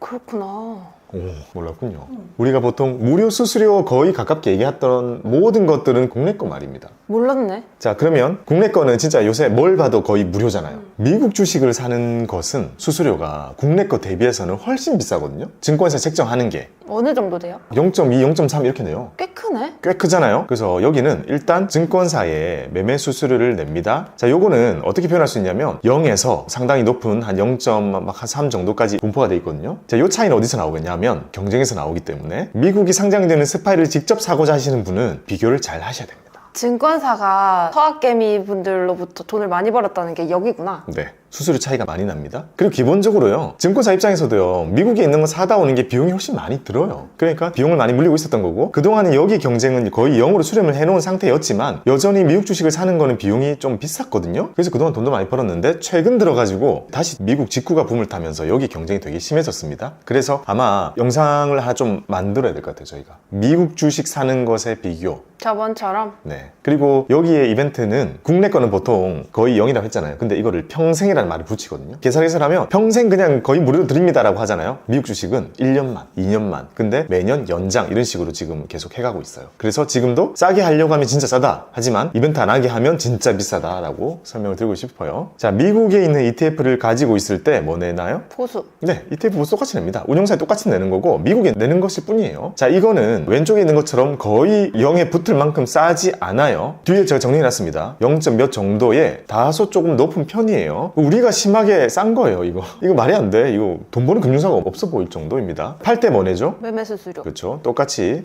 증권사에다가 매매 수수료를 냅니다. 자, 제가 왜 수수료랑 보수를 헷갈릴 때는 수수료는 복비라고 생각하면 되고 보수는 관리비라고 생각하면 된다 했습니다. 처음에 집에 들어갈 때 그리고 나올 때 한 번씩 내는 게 수수료고 사는 동안에는 계속 관리비 내죠. 그게 보수입니다. 그리고 그 받는 주체는 완전 다른 거고. 자, 매매 수수료입니다. 당연히 증권거래소 없습니다. 자, 요게 우리가 거래를 할 때 거래 비용 차이입니다. 자, 일단 거래 비용만 보면 우리가 그냥 이깁니다. 이것만으로 우리가 모든 결정을 할 수는 없죠. 장단이 있는 건데 여기까지만 본다면 그래도 국내 ETF들이 비용 경쟁력이 상당히 있다라고 말씀을 드릴 수 있죠.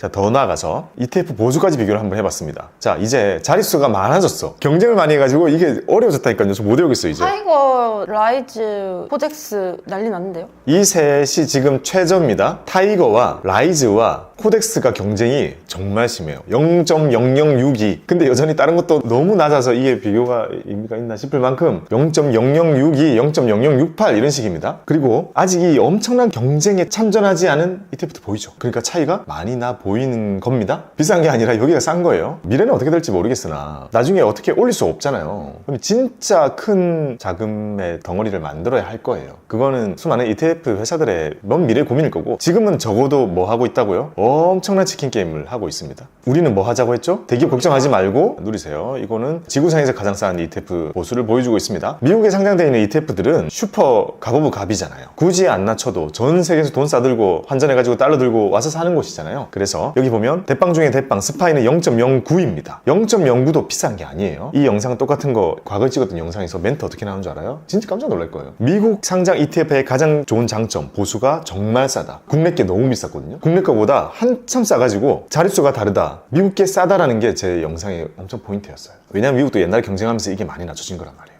보겠습니다. 부 0.03 3분의 1입니다. 그러니 역전을 코앞에 두고 있는 거죠. 아까 막 물어봤잖아요. 부가 이거 넘어서겠다. 이 숫자 보고 스파이 갖고 있고 싶어요? 부랑 똑같은데? 아는 순간 넘어가야죠. 무조건 넘어가야 되잖아요. 그러니까 아직 안 넘어가고 남아있는 돈들이 스파이를 1등을 만들어주는 것일 뿐 바뀔 겁니다. 자, IVV는 오히려 부랑 겹쳐가지고 잘 묶고 있다고 볼 수 있죠. 근데 얘도 진짜 많이 커졌습니다. 0.03입니다. 똑같죠? 그 다음에 VTI도 0.03이고 낮아요. 자, 미국도 마찬가지로 우리랑 비슷한 보수 경쟁이 있어요. 이나 많이 하고 있어요. 많이 된 겁니다, 이거. QQQ는 거의 나스닥 100 ETF 중에는 혼자 씹어먹고 있기 때문에 안 낮춥니다. 독점이니까. 그리고 인베스코는 이걸로 엄청난 돈을 벌고 있기 때문에 안 낮춰요. 대신 밑에 뭐 한다고 했죠? 새로 출시합니다. 0.15짜리. 조금 낮춘 거 나스닥 여기 있고, 그 다음에 스파이 거 0.09보다 더 낮은 거 0.02. 자, 0.0이라는 숫자는 뭘 의식한 것 같아요? 0.03. 부를 의식한 거죠. 그래서 0.02짜리를 출시했는데 얘도 80몇 초짜리로 컸단 말이에요. 그러니까 스파이는 어찌 보면 얘랑 합쳐가지고 봐야 돼요.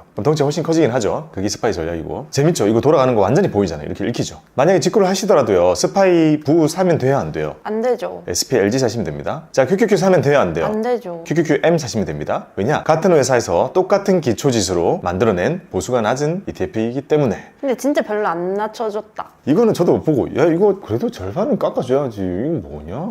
그러니까 혼자 짱 먹고 있으니까 붓장도 자기가 출시한 거잖아요. 굳이? 네, 굳이라고 한 것 같아요. 그러면 정말 디테일하게 파고들어서 분석을 해본다면 이렇게 작은 ETF들이 가지는 그런 비용의 한계, 그리고 큰 ETF가 가지는 규모의 경제, 그런 것까지 비교는 하지 말자라고 제가 말씀드립니다. 이 정도도 충분해요. ETF 보수 비교해봤습니다. 저는 너무 명확한 게 잘 보여서 이렇게 정리해놓고 보면 고민할 게 없어 보입니다. 환해지로 넘어가 보겠습니다. 환해지라는 것은 원화와 달러의 환율 변동이 있죠. 하루에도 몇십 원씩 움직이는 이 환율의 변동이 ETF의 가격에 영향을 주도록 만들면 환노출, 주지 않도록 만들면 환해지입니다. 그리고 우리는 그걸 원하는 대로 고를 수 있는 게 국내 ETF의 장점이 되죠. 자, 당연히 미국 상장은 뭐죠? 노출. 노출이죠. 왜냐면 달러로 사니까. 환해지를 혼자 따로 걸어야 돼요. 달러랑 따로 선물 사가지고, 또는 친구한테 야, 내가 한 달 뒤에 달러 환율을 1450원에 다시 바꿔주는 걸로 지금 네가 가지고 있는 돈이랑 우리 계약을 맺자. 선도거래가 되는 거겠죠. 그렇게 해가지고 해지하지 않는 이상 ETF만 가지고는 안 됩니다. 달러에 쓰는 미국 가가지고 저기 요거 되나요? 원화입니다. 안 됩니다. 이런 거. 자, 근데 우리나라에서는 이런 선택지는 주어져요. 이것도 일종의 장점이라고 볼 수 있습니다. 환노출과 환해지입니다. 환노출은 여기 보이는 것처럼 아무것도 안 적혀 있습니다. 아무것도 안 적혀 있는 것은 전부 노출입니다. 원달러의 움직임이 ETF의 가격에 반영이 된다는 거죠. 자, 환해지가 되어 있는 거는 뒤에 H가 붙어 있습니다. 자, 이런 것들은 원달러 환율의 변동이 반영이 되지 않지만 해지 비용이라는 게 생기거든요. 그리고 그 해지 비용은 지금 같을 때가 엄청 높아요. 왜요? 떨어질 것 같아서? 네. 환에 대한 부담에 대한 거를 내가 없애고 싶은 거잖아요. 그러면 그걸 받아주는 상대는 당연히 더 많은 돈을 받아야겠죠. 리스크가 있다고 판단하는 거네요. 네. 그래서 지금의 환해지된 ETF들의 수익률에 이 해지 비용은 상당한 영향을 줄 겁니다. 그리고 아마 진짜 1, 2%씩 낼 겁니다. 환해지 비용만. 그럼에도 이용하는 이유는 뭐죠? 환율이 최근에 이렇게 올라왔어요. 자, 지금 이렇게 이어지고 있다고 볼 수 있죠. 자, 그러면 이거 올라오는 이 시기에는 노출이 좋아요? 해지가 좋아요? 노출. 노출이 좋죠. 자, 그리고 올라왔어요. 유지되는 기간에는 뭐가 좋아요? 노출. 노출이 좋아요. 제가 말씀드린 것처럼 해지 비용이 상당하단 말이에요. 근데 이게 떨어질 때는 뭐가 좋아요? 해지. 해지가 좋죠. 그러니까 달러가 약해져서 원달러 환율이 떨어져야지만 해지가 좋아지는 거잖아요. 그러니 지금까지의 수익률 전체, 자, 이 구간, 그 전 구간 모두 환노출이 압도적으로 좋았단 말이에요. 근데 사람들이 지금 살 때는 그냥 고민을 하는 거죠. 이건 사람의 선택입니다. 왜냐? 지금 이렇게 가는 거랑 이렇게 가는 거랑 두 갈래 길인 거잖아요. 이거는 못 맞추는 거니까. 이건 당연히 아무도 못 맞추는 거니까. 지금은 해지를 산다고 해도 당연히 그럴만하지. 노출을 사도 당연히 그럴만하지. 인 거예요. 그러니 요거는 취향 문제, 개인의 뷰에 대한 선택의 영역입니다. 저는 이렇게 말씀드리고 싶어요. 정말 장기적으로 보고 있다면 노출. 왜냐? 해지 비용도 무시 못할 테니까. 계속 녹을 거 아니에요. 하지만 당장 지금 내가 가지고 있는 돈으로 ETF를 사는데 그게 좀 크고 또 ISA 같은 데여가지고 길어봤자 막 3년이야. 그러면 해지된 걸 적극 고려해보시는 것도 좋습니다. 왜냐? 해지 비용 1, 2% 내고서라도 환에서 마이너스 10% 나는 그런 거를 커버해낼 수 있다면 그게 괜찮을 수 있는 거니까요.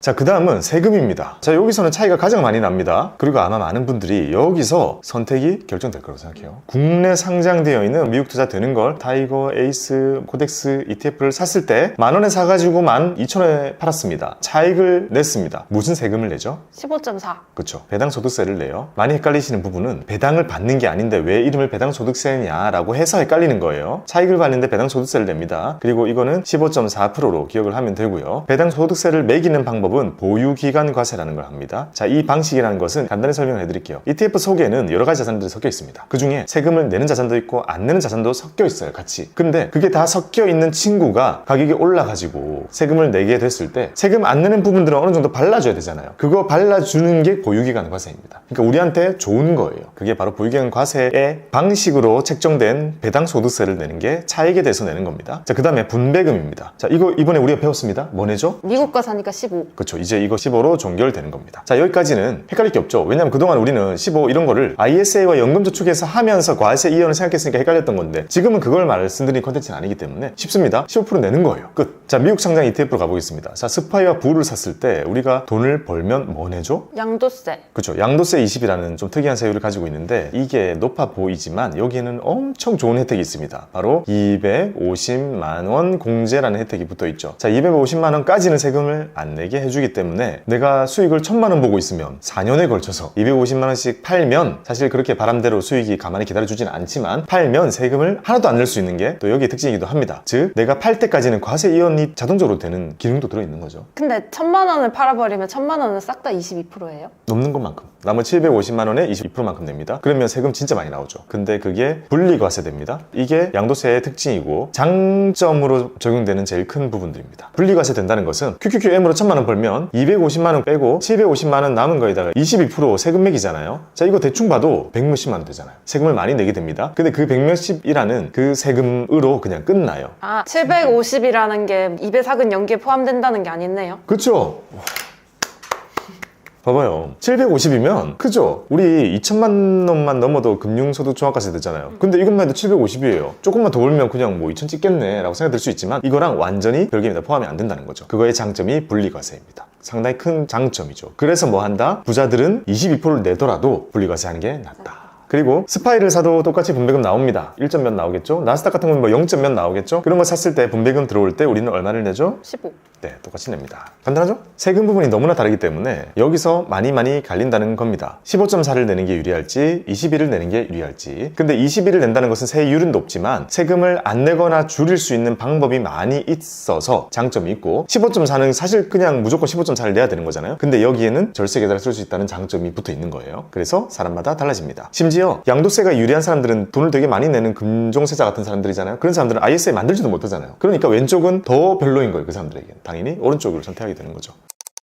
자, 특징을 정리해 보겠습니다. 국내 상장되어 있는 ETF들은 소액으로 투자 가능합니다. 10만 원으로 4개 살 수 있다. 원하면 H부터 있는 환해지가 가능합니다. 그 다음에 차익에 대해서는 15.4라는 낮은 세율을 가지고 있기 때문에 그게 특징이 될 수 있습니다. 그 다음은 매매가 좀 간편한 편이죠. 왜냐? 환전이 없기 때문에. 제가 오늘 말씀을 안 드렸는데 미국 상장되어 있는 ETF를 살 때 거래 비용 과정에서 환전 수수료가 한 번 더 들어가죠. 환전 수수료도 심지어 경쟁 때문에 싸게 해준 데가 많아요. 우대 적용? 네, 꼭 우대해서 해야 됩니다. 차이 많이 나요. 국내 거는 그럴 필요가 없이 그냥 10,000원 놓고 10,000원짜리 살 수 있는 매매가 간편하다는 장점이 있고요. 그리고 마지막에 장점 중에 하나는 ISA와 연금 계좌들로 국내 상장 ETF가 가지고 있는 여러 가지 세금들을 이연하거나 없애버릴 수 있는 장점을 가지고 있는 게 바로 국내 상장 ETF의 영역이 되겠습니다. 자, 미국 상장 ETF는요. 자, 일단 아까 보신 것처럼 전 세계에서 가장 크고 대표성 있는 ETF를 담을 수 있다는 것은 장점이 되죠. 그 다음에 기본적으로 달러 투자입니다. 원화를 쓰고 있는 우리나라의 투자자들은 내가 가지고 있는 금융자산에 달러 투자를 늘려야 되면 달러를 일부러 사야 되지만 이렇게 스파이를 사면 그 자체로 바로 달러를 가지고 있는 효과도 은연중에 녹아있기 때문에 환율의 변동에 대해서도 양액값으로 노출이 되게 되죠. 그래서 달러 투자다라는 장점이 있고 그 다음에 양도세 분리과세다라는 게 아주 큰 장점입니다. 양도세라는 것은 장점이 아닐 수 있으나 분리과세다라는 것은 정말 큰 장점을 가지고 있습니다. 22%를 내더라도 이 분리과세라는 것은 종합소득에 포함을 안 시키는 거잖아요. 즉 금융소득 종합과세자와도 상관이 없기 때문에 만약에 금융소득 종합과세자가 된 사람들은요 세율이 막 30-40%가 있는 사람들이 엄청 많단 말이에요. 이 사람들은 22%가 싸다고 느끼는 거예요. 진짜 그런 멘트 들으면 되게 웃긴 거 알아요? 우와 22% 싸네요 이래요 앞에서. 그럴 수 있겠다 근데. 왜냐면 그 사람들은 뭔가 벌면 막 50%씩 내는 사람들이기 때문에 와 22%만 내면 돼요? 네 그걸로 과세 종결입니다 이러면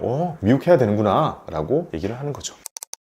자, 정리를 해보겠습니다. 취향 따라 어떻게 선택하면 될까? 이것까지 정해드리는 게 저희의 역할이죠. 첫 번째, 100만 원 이하의 적립식 투자를 염두에 두고 있다. 국내 상장 ETF를 하시는 게 좋습니다. 또 절세 계좌를 사용하시는 분들이다. 이걸 적극적으로 활용하고 있다. 심지어 최근에 미국 주식의 배당에 대한 재투자 이슈가 생겼고 거기에 대한 복리효과가 없어진다고 해도 여전히 절세 계좌 사용하는 사람들이 많을 거다라고 얘기했죠. 그리고 당연히 그렇게 해야 되는 거고 관련된 영상은 여기. 이걸 보시면 되죠. 자, 이분들은 국내 상장 ETF가 많은 사람들 드릴 겁니다. 그리고 배당 소득세 15.4를 내는 게 유리하신 분들, 수익이 그렇게 크지 않은 사람들? 그쵸. 자, 요게 어느 구간까지는 괜찮다고 했잖아요. 근데 이 어느 구간이라는 것은 2천이 아니거든요, 사실. 요도 나중에 한번 다뤄드리고 싶은데 2천만 원이라는 구간까지는요, 금융소득 종합과세가 안 되니까 15.4가 무조건 낮잖아요, 이분들에게. 근데 넘더라도 어차피 초과분이 종합과세 되는 거예요. 근데 종합과세의 세율은 6부터 시작한단 말이에요. 그러니까 2천에서 딱 끝나는 게 아니라 사람마다 다른데 어쨌든 구간은 더 뒤에 있단 말이에요. 그러니 사람마다 다른 그 어느 구간까지는 15.4가 유리합니다. 깻님은 이게 유리합니다. 깻님은 심지어 지금 배당 세팅 많이 하고 있잖아요. 이걸 많이 모아요. 모아서 그게 2천에 닿아도 여전히 깻님은 이게 유리합니다. 간단하죠? 자, 미국 상장 ETF를 하시는 분들은 100만 원 이상의 거치식 투자자. 왜냐, 한 주 살려고 하면 지금 80만 원씩 드니까. 자, 미국 주식 쪼개주는 서비스들이 있는데 그거는 비용이 아마 더 비쌀 겁니다. 그러니까 일단 한 주 딱 사는 거 기준으로는 약간 목돈이 있으신 분들일 가능성이 크죠. 그 다음 위탁계좌 사용자, 즉 위탁계좌만 사용하시는 여러 이유가 있는데 그런 경우도 많습니다. 달러로 월급 받는 사람,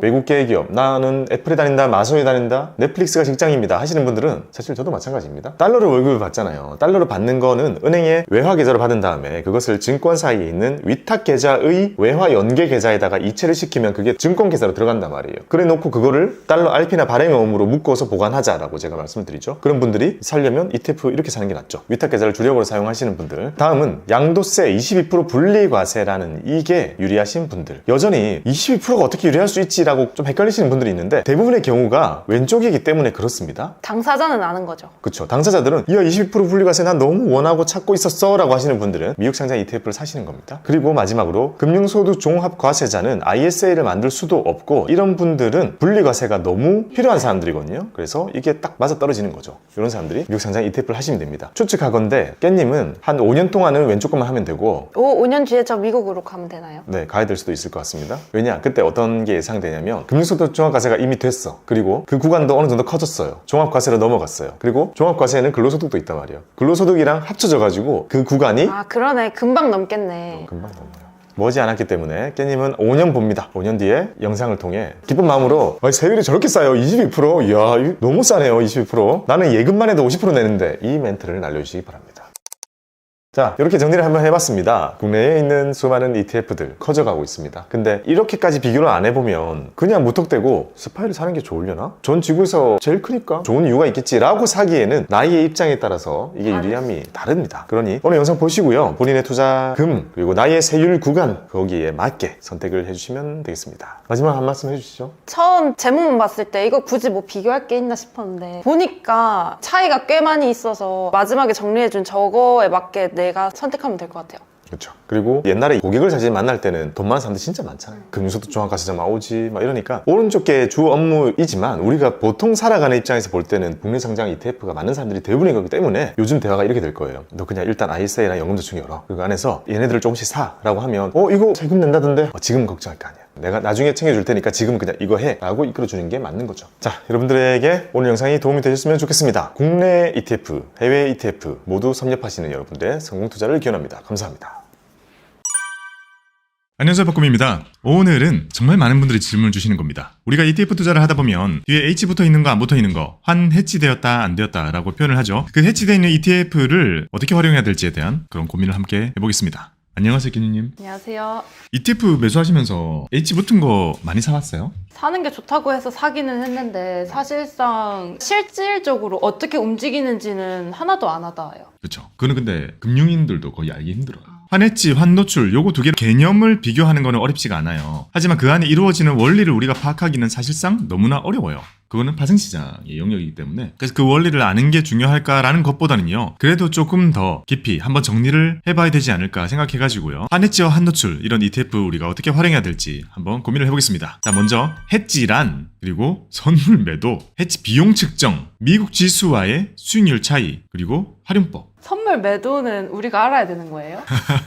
선생님, 선물 위험하다고 하더만 선물 매도 이런 걸 알아야 돼요? 선물을 우리가 직접 하지는 않고요. 자, 이렇게 적혀 있는 이유는 이게 환해지의 원리, 방법이기 때문에 막연한 작동 원리를 우리가 이해하고 있는 거는 도움이 되죠. 안 그러면 이런 생각 들죠. 왜 원달러 환율의 변동이 나한테 영향 안 주는 거지? 그런 생각 들잖아요. 자, 하나씩 보겠습니다. 해지란 이 용어 이제 기억도 안 나는데요. 네. 일상생활에서 이거 쓰나요? 그러게요. 저는 이제 투자의 관점에서 위험, 변동성을 상쇄시킨다의 개념으로만 알고 있는데. 그렇죠. 이 말을 저는 오래돼가지고 기억이 안 나는데 투자하고 나서 배웠던 걸로 기억하거든요. 일상생활에서는 아예 쓰지 않았던 용어가 아닌가라는 생각을 해봅니다. 자, 해지라는 것은요, 고대 유럽어 나를 지켜주는 울타리란 뜻입니다. 환율이나 금리 이런 것들은 우리에게 엄청나게 변화 영향을 많이 주잖아요. 자, 이런 자산에 투자를 해가지고 내가 보유하고 있는 위험 자산의 가격 변동을 제거하는 방법을 말합니다. 그러니까 투자를 하면 내 변동성을 줄일 수 있다는 거예요? 네. 내가 가지고 있는 것의 위험을 줄이는 방법은 다른 걸 사가지고 서로 상쇄를 시키는 느낌입니다. 자, 이런 해지는요, 아주 금융에서는 많이 쓰이게 되고, 요거는 선물, 옵션, 이런 파생 상품을 주로 이용하게 됩니다. 많이 들어봤어요. 이걸 이용한다, 이런 거는 우리가 많이 이제 배운 내용이잖아요. 그러면 이런 선물과 옵션을 우리가 직접 투자하게 되면 어떤 일이 생긴다고요? 망한다? 패가망신. 예, 망하는 가장 빠른 길입니다. 우리가 주식 투자 해봤잖아요. 주식 투자 일부러 망하려고 했을 때 망할 수 있을 것 같아요? 쉽지 않아요. 미친 듯이 올라가는 거 올라타면 망하지 않아요? 그러려고 올라타잖아요. 계속 올라가요. 뭐지 반대로 가지? 자, 생각보다 기업은 쉽게 망하지 않아요. 왜냐하면 거기 들어있는 사람들이 가만히 있지 않잖아요. 기업을 살기 위해 또는 기업을 키우기 위해 정말 많은 노력을 하기 때문에 쉽게 망하지 않습니다. 하지만 선물 옵션은요, 이건 제로섬 시장에 가깝죠. 단기적으로는 누군가가 돈을 벌면 누군가가 돈을 잃는, 마치 시장이라는 것을 가운데 둔 서로 간의 경쟁에 가깝습니다. 마치 인터넷 맞고를 치고 있는 것과 비슷한 느낌일 거예요. 이거는 지금은 이제 거의 안 하기 때문에. 옛날에는 우리나라의 파생상품 시장이 전 세계 제일 컸습니다. 들어본 적 있죠? 투기성 자금이 가장 많이 몰려 있었단 말이죠. 근데 지금은 그렇지 않아요. 거의 한없이 쪼그라들어 있기 때문에 이제는 선물 옵션 시장이 금융공학적으로 투자하는 사람들이 해지를 하기 위한 용도로 사용이 됩니다. 해지를 이해할 때 우리가 가장 많이 쓰게 되는 게 바로 선물 매도. 그게 이 방법이라고 표현할게요. 이 방법이 해지를 하는 가장 이해하기 쉬운 방법이 되는데요. 비유적으로 설명을 한번 해볼게요. 자, 여기에 농부가 있습니다. 농부가 지금 손에 뭘 들고 있죠? 감자. 감자를 농사를 져요. 자, 여기 누구 같아요? 요리사. 요리사입니다. 자, 요리사는 뭘 써서 만드냐면 감자를 씁니다. 농부가 감자를 이렇게 농사를 지을 거 아니에요. 농부의 어려움은 뭘까요? 감자 농사가 잘 될 수도 있고 안 될 수도 있다? 그렇죠? 즉 감자의 가격이 너무 심하게 떨어졌을 때 농부한테는 어떤 일이 생겨요? 옛날에 풍년의 역사 이런 것도 있잖아요. 그러니까 감자 가격이 떨어지는 게 두려운 거예요. 요리사는 뭐가 두려워요? 올라가는 게. 그렇죠. 감자 가격이 올라가는 게 두려워요. 아, 그럼 둘이 중간 가격을 계약하는 건가? 맞아요. 그게 선물입니다. 아, 일어나지 않는 일을 계약하는 게 선물인 건가? 그렇죠. 우리가 일어난 결과를 가지고 그거를 왜 개혁해가지고 더 비싸게 사냐라고 생각하는 건 그거는 너무 모르고 하는 얘기가 되는 거고, 선물이라는 것의 이 본질은요, 지금 봐봐요. 농부는 가격이 떨어지는 게 두렵잖아요. 그러니까 어느 정도만 받아도 되는 거예요. 예를 들면 감자를 그냥 1,000원이라고 해볼게요. 1,000원 위로만 받으면 되는 거예요. 1,000원만 받으면 돼. 아무것도 걱정하고 싶지 않아. 자, 이 요리사는요, 감자가 너무 비쌀 때는 10,000원씩 되는 거예요. 그럼 요리할 때 감자를 넣을 수가 없어. 포테이토 피자를 막 단종시켜야 돼. 그게 싫으니까 요리사가 하는 얘기는 1,000원 밑으로만 가격이 이루어지면 되는 거예요. 자, 그러면 이 둘이 만나서 어떤 계약을 하게 돼요? 1,000원에 우리 계약하자. 네. 우리 1년 뒤에 감자를 1,000원에 딱 그날 우리가 거래하자라고 계약을 해요. 그러면 농부 오케이 해요, 안 해요? 하죠. 요리사님은 어때요? 하죠. 하죠. 자, 이렇게 계약을 해요. 여기다가 뭐라고 적어놓냐면 1년 뒤에 우리는 감자 1,000원에 거래를 하겠습니다 라고 서로 계약을 하죠. 자, 이게 바로 선물입니다. 이거를 사실 둘이 따로 하면 선도라고 부르고, 이걸 시장에서 하게 되면 선물이라고 보면 되는데, 아무튼 비슷한 개념이에요. 자, 그러면 계약할 때 아파트 사는 거랑 똑같아요. 우리가 아파트 짓고 있는 걸 사겠습니다 했을 때 계약금 넣죠. 얼마 넣죠? 한 10%? 맞아, 10%. 그거는 거의 금융 어디 가도 공통이에요. 자, 여기서 우리가 감자 1,000kg를 1,000원이면 지금 얼마죠? 거래금이? 100만 원. 100만 원이잖아요. 1년 뒤에 100만 원만큼의 거래를 하기로 되어 있어요. 자, 이 거래를 맺으면서 10만 원 먼저 줘요. 자, 10만 원 받아요. 자, 이게 계약금이죠. 그러고 나서 딱 1년이 지났습니다. 어떤 일을 하게 돼요? 90만 원 줘야죠. 잔금 90만 원 주면서 감자 1,000kg 받으면 끝나는 거예요. 자, 그렇게 하면 모든 게 해결되죠. 만약에 그 시점에 1kg에 1,000원으로 계산을 한 거잖아요. 근데 1kg에 2,000원이 돼 있으면 누가 억울한 거예요? 농부. 농부가 억울하죠. 근데 어쩔 수 없죠. 왜냐? 본인은 오를 거를 몰랐고 떨어지는 것을 없애는 게 중요했기 때문에. 아, 해지가 여기서 나오네. 안정성을 농부가 원한이기 때문에 가격이 올라서 그걸 못 먹더라도 포기하고 가야 된다. 맞아요. 그러면 해지 상품도 마찬가지겠네요. 맞아요. 간단해요. 이거 원래 쉽죠? 그래서 농부는요, 떨어지는 것의 리스크를 잃는 대신 위로 올라가는 것에 대한 것도 많이 내놓는 거예요. 근데 이게 서로 수요와 공급이 맞아떨어지기 때문에 항상 선물 계약이라는 거 생기게 되고, 근데 여기서 우리가 또 많이 알 수 있는 건, 자, 누군가가 만약에 100만 원어치 언젠가 거래를 하고 싶어요. 근데 지금은 100만 원으로 거래를 안 하고 그 100만 원짜리 거래를 10만 원으로 할 수 있죠.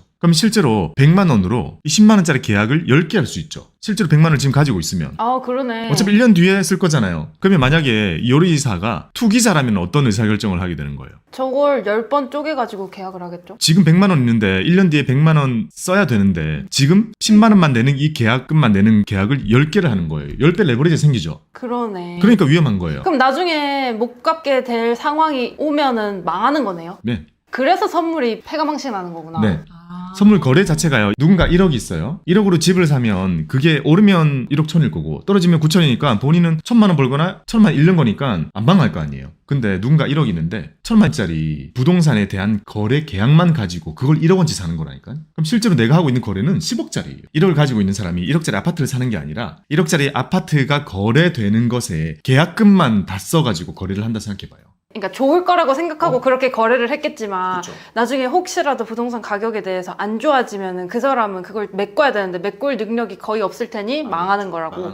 아. 그러니까 이 거래 자체가 레버리지가 끼기 너무 쉬운 거예요. 지금 이렇게 보여드린 거는 해지로 이용하는 방법이잖아요. 둘이 봐봐요. 지금 1년 뒤에 이렇게 감자 1000kg 주고받았을 때 누가 위험해요? 둘 다 윈윈이에요. 그래서 이런 파생상품 시장이 온전하게 쓰였을 때는 너무나 좋은 제도가 되는 거예요. 그러네. 이거 1대1 거래에서는 좋은 거고 한 명이 다 계약을 해버리면 안 좋아지는 거네요. 그러니까 해지로 사용하게 되면 좋은 거고 투기로 사용하게 되면 10배짜리 레버리지입니다. 그러니 벌면 10배, 이러면 패가망신이라는 공식이 나오는 거죠. 그러니까 오죽했으면 나라에서도 거의 못하게 막아버렸잖아요. 지금은 거기 플레이어들이 개인이 한 1%도 안 될걸요? 이제 없었습니다. 자, 이런 원리입니다. 그래서 선물이라는 것이 뜻이요. 돈 먼저 물건 나중 이런 의미입니다. 영어로는 미래의 물건을 갖다 준다 해가지고 퓨처스라고 부릅니다. 미래라고 부릅니다. 투자 용어 모르면 선물인 줄 알겠다. 기프트.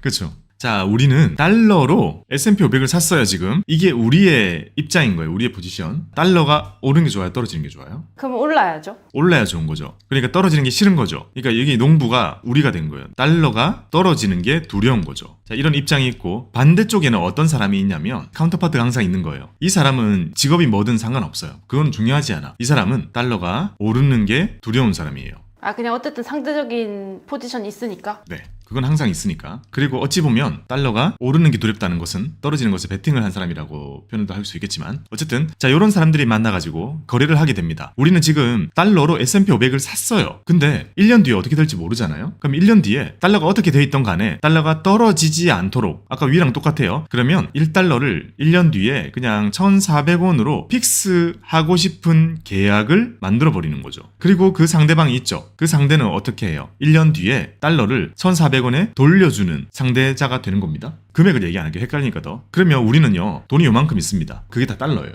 달러로 S&P 500에 샀어요. 사서 투자를 하고 있어요. 자, 우리 입장에서는 S&P 500이 올랐어도 지금 달러의 변동이라는 게 더 더해지게 되죠. 근데 1년 뒤에 환율이 어떻게 됐든 여기 들어있는 이 전체 돈만큼을 그냥 1,400원으로 바꿔줄 누군가와 계약을 이미 다 해놓은 거예요. 그러면 자, 환율이 만약에 떨어졌다 가정해 볼게요. 자, 1,200원이 되었습니다. 원래는 어떻게 돼야 돼요? 우리가 S&P 500을 사서 올랐어요. 근데 달러가 빠졌잖아요. 달러만큼 빠지죠. 이만큼 빠져야 되잖아요. 근데 이만큼 빠졌는데 우리는 그 달러를 그대로 상대한테 약속된 날짜에 주면 1,400원으로 원화로 바꿔 돌려줘요. 그럼 우리는 달러로 손해본 거는 없어지죠. 해지된 겁니다. 그러면 이런 계약 같은 거를 운용사가 해주는 거예요? 은행이 해줍니다. 아, 은행이 해줘요? 네. 해지를 거래할 수 있도록 다 세팅을 해주는 거는 은행이고요. 운용사는 그냥 기계적으로 해지를 할 뿐입니다. 해지를 얼만큼 할지에 대한 의사결정을 하죠. 운용을 하는 거고. 그래서 전체를 다 할지 일부를 할지 이런 거는 운용의 영역입니다. 자, 우리 이렇게 단순화시켜볼게요. 한국인입니다. 깻님이 지금 집을 하나 가지고 있어요. 내가 살고 있어요.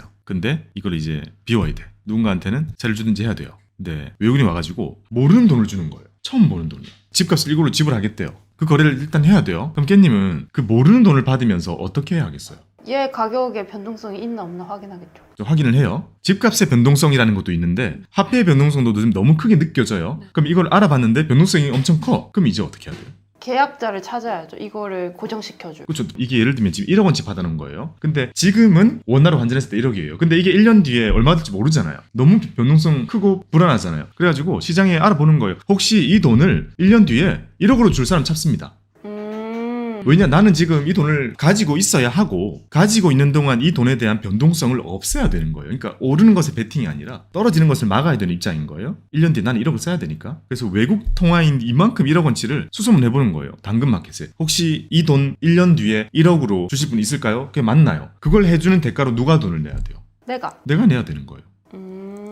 오르고 내리고를 떠나서 이 거래를 하기 위해서 나는 이 변동성을 없애기 위해서 만나서 누군가에게 그럼 1년 뒤에 오케이 좋습니다. 1억 원으로 다시 되사 주신다고 했죠? 그럼 내가 돈을 주고 오죠. 그럼 그때그때 비용이 달라질 수 있겠네요? 비용은 달라집니다. 해지 비용이 달라지기 때문에 공시를 하거나 그 비율이 명확하게 우리가 알 수가 없고 예측도 잘 안 되는 게 이게 미래에 그 시장에서 균형이 잡히게 되는 돈이잖아요. 그래서 실제로 어떻게 되냐면 해지를 많이 해야 되는데 해지 비용이 너무 비쌀 때는 줄이기도 해요. 비용이 너무 커져버리면 안 되기 때문에 운용사에서는 이런 거 조절을 해요. 그래서 맨날 약간 애매한 답변을 받게 돼요. 해지는 어떻게 하나요? 하면 그때그때 조절합니다. 이렇게 나올 수밖에 없는 거예요. 그래서 깻님은 알 수 없는 이 돈을 1년 뒤에 누군가가 1억 원에 사주겠다라고 계약을 했죠. 근데 지금 줘버리면 안 될 거 아니에요. 그 이 돈 가지고 있는 거예요. 대신 돈은 좀 줘놨고 거래하려고 선물 거래죠. 1년이 되었습니다. 1년 돼서 이제 내가 1억을 쓸 때가 됐어. 그럼 그 돈을 가지고 와서 약속했던 사람이랑 만나가지고 주겠죠. 그 1억을 받겠죠. 그 시점에 이게 실제로는 2억이 돼 있든 3억이 돼 있든 그게 중요한 게 아니라 나는 1억으로 지켜냈다. 라는 것이 깻님의 목적이 부합한 거죠. 그러니까 거기 실 비용에서 알 수 있는 게 아니라 해지 비용은 별개다. 또 별개다. 자, 그래서 해지 비용을 측정을 좀 해야 되는데 이제 이거 계속 바뀐다고 했잖아요. 이 시장가이기 때문에 시가입니다. 근데 이것도 우리가 러프하게 짐작할 수 있는 부분 중에 하나는 해지 비용은요. 두 나라의 금리 차이 정도만큼은 보통 필연적으로 생깁니다. 왜냐면요. 만약에 이걸 사간 사람은 뭐 하는 사람이냐.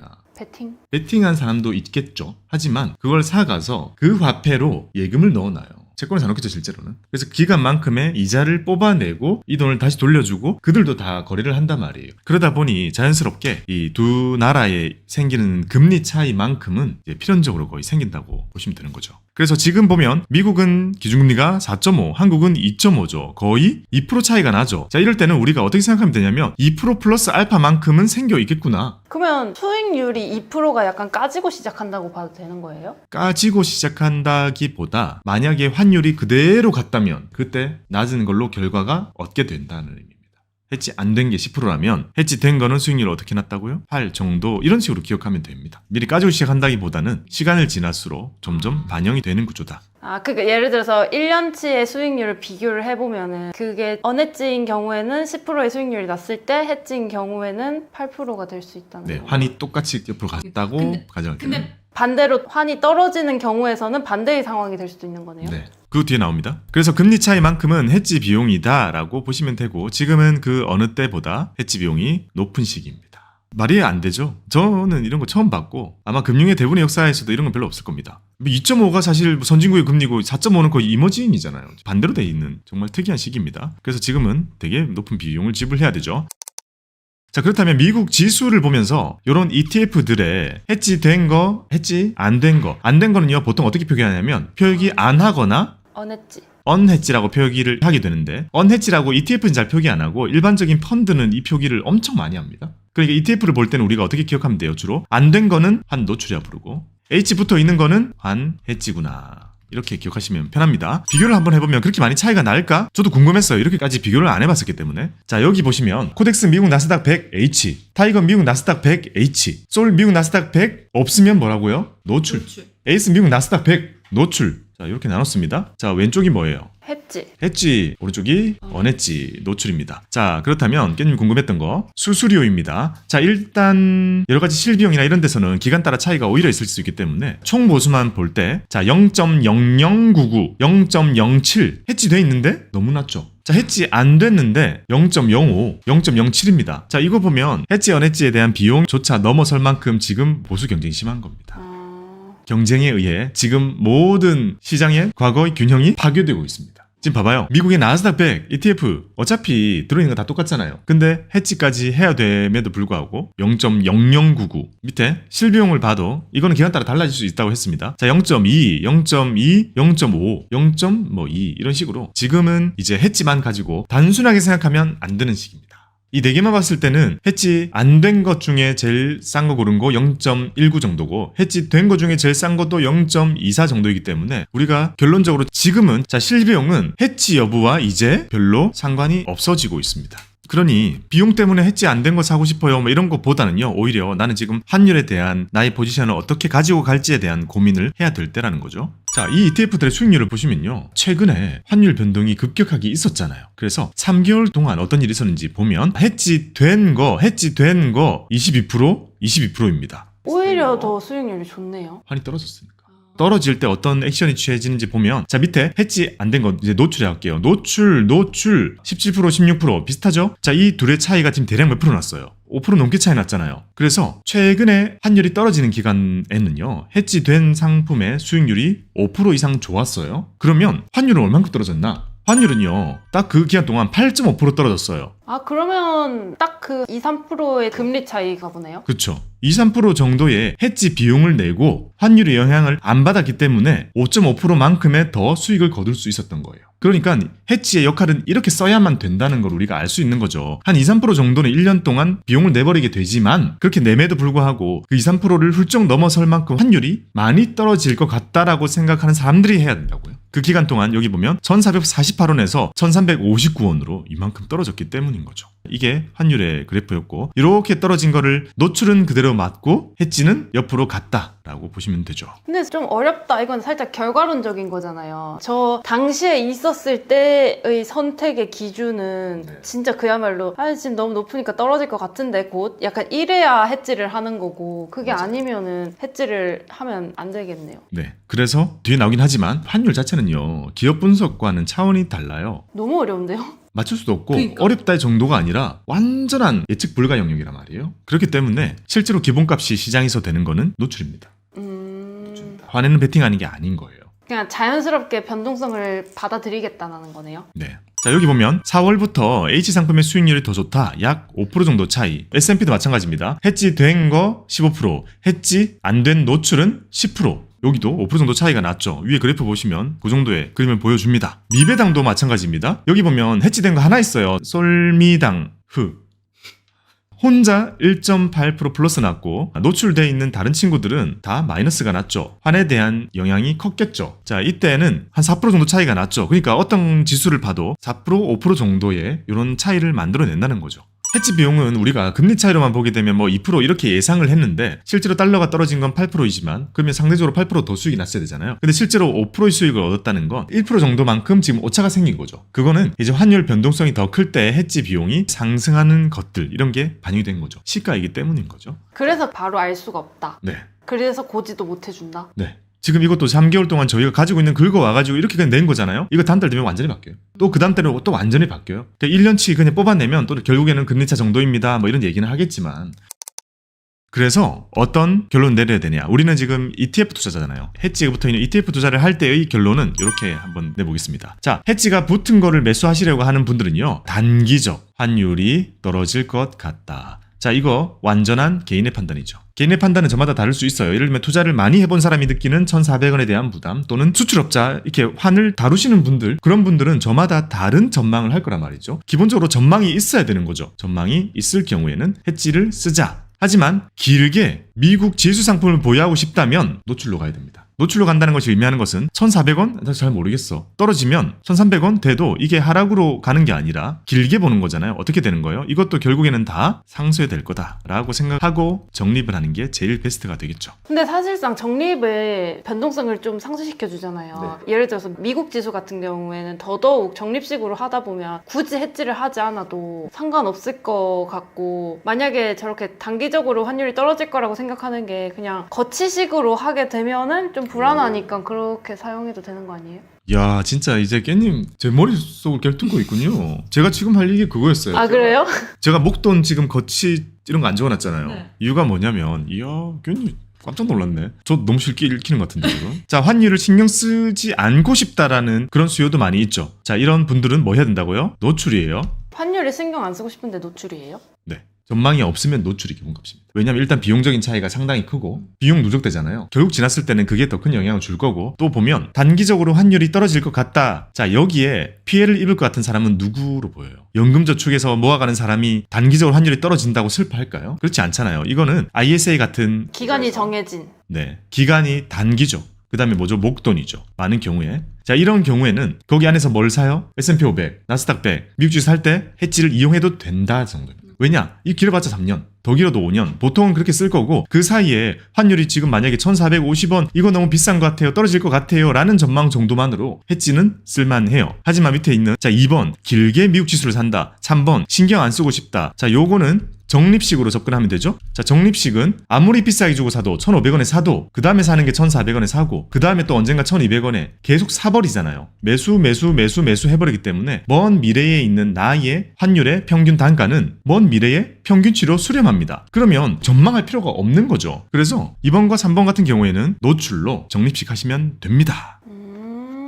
깔끔하네. 그러니까 그 전까지는 뭐 어쩌라고 였는데. 왜냐면 여기 보이는 것처럼 1%, 2%, 많게는 3% 이런 비용이 매년 누적이 된다고 했잖아요. 이게 몇 년만 누적돼 봐요. 환율의 변동 정도를 언젠가 넘어서 버릴 수도 있단 말이에요. 역전될 수도 있기 때문에 환해지가 된 거를 길게 가지고 가는 거는 좋은 방법이 아닙니다. 환해지에 대해서 워낙 많이 물어보시는데 사실 그거는 운용사에 계신 분들도 앞으로 어떻게 될지는 진짜 알 수가 없단 말이에요. 그래서 답을 해드리기 어려웠던 것들인데 그나마 한 3달 정도 최근에 있었던 급락 시기에 해지되어 있는 게 어떻게 움직였는가 정도만 가지고 와봤더니 그래도 저는 계속 해지된 것만 말씀을 드렸잖아요. 최근에는. 왜냐면 계속 1,400원 넘는 거는 어쨌든 비싸다라고 했으니까. 일부는 윤노멀이다라고 얘기했지만 그냥 비싸다라고 저는 생각을 했었던 거고 그래서 계산을 해보니까 어쨌든 해지를 했다는 것만으로 비용을 주고도 수익이 오히려 냈죠. 그래서 훨씬 더 나았죠. 미래는 어떻게 될지 모르겠으나 이런 정도의 전망으로 활용할 때만 해지를 사용하셨으면 좋겠고요. 보통 제가 이렇게 조금 더 깊이 가르칠 수 있거나 그런 경우에는 연금저축 계좌에서도 H 붙은 거 해라고 하거든요. 왜요? 환율이 충분히 내려오면 바꿀 수 있으니까. 근데 유튜브로 구독자분들에게 말씀을 드릴 때는 그렇게 말씀드리기 어려울 것 같아요. 훨씬 못 챙길 가능성이 많은 사람들이 훨씬 많을 거기 때문에 일단 유튜브를 통해서는 저는 노출을 가장 기본값으로 가지고 가시되 꾸준히 모으시면 된다라고 말씀을 드리고 싶습니다. 근데 적립식으로 한다면은 무슨 상황이 와도 상관없을 것 같아요. 노출로 했을 때. 그러니까 기본값은 노출, 혼자 잘 챙길 자신 있으면 했지, 목돈이면 했지. 했다가 바꾸기. 네, 1200 후반대 정도일지 모르겠지만 그 정도 되면 고민을 해볼 만하겠죠. 그렇게 챙길 수 있다면 해지된 걸 활용하시면 되겠습니다. 이것도 결국 답이 없죠. 본인에 맞게 선택을 해야 된다는 그런 결론을 드리면서 환해지 궁금한 게 해결되셨으면 좋겠습니다. 어떻게 할 거예요? 저 근데 요즘 적립식으로 딱히 미국 주식 사는 게 없어가지고 그러니까 저는 채권 사놨잖아요. 미국 채권 H로. 그래서 그건 ISA에서 샀으니까 잘 샀네 라고 생각했어요. 그렇죠. 저는 때로 누군가 만날 때요. 저 연금저축 열었어요. 매달 보자. 얼마 넣고 뭐 사면 돼요? 라고 물어보시거든요. 그럼 대부분 TDF를 말씀드리는데 그래도 S&P 500, 나스닥 100을 원하시는 분들이 있어요. 그럴 때는 꼭 노출로 사라고 합니다. 노출된 것 중에 비용 비교해가지고 낮은 거 사면 됩니다. 근데 오히려 더 깔끔한 것 같아요. 저는 진짜 만약에 제가 자산 배분해가지고 철저히 지켜서 적립식으로 산다면 그냥 전부 다 싹 다 노출로 했을 것 같아요. 귀찮으니까. 여기다가 진짜 간단히 정리를 해볼게요. 자, ISA 해지, 목돈 해지, 연금 원해지가 기본. 정말 잘 챙길 수 있을 자신이 있을 때는 해지. 그러니까 해지를 먼저 해서 바꾸기. 그 다음에 IRP 원해지. 그 다음에 모든 적립식은 원해지 이렇게 돼 있습니다. 원해지 할 거면요 어차피 S&P 500 뒤에 H 안 붙은 거 이런 거 중에서 보수 비교하면 되잖아요. 최근에 하나 원큐에 장난 아니게 낮춘 거. 너무 낮던데? 이거 한번 비교해봐야 될 것 같아요. 최근에 나왔는데 저 여기 강연이 있어가지고 갔다 왔는데요. 그때 제가 얼핏 듣기로 최저예요. 이런 큰 지수는 제일 낮은 거 하면 돼요. 요건 나중에 비교해가지고 콘텐츠 하나 만들어 봅시다. 자, 이번에도 여러분들 ETF 운영하실 때 도움이 되었으면 좋겠습니다. 성투리기입니다. 감사합니다. 박보미 TV 박고미 TV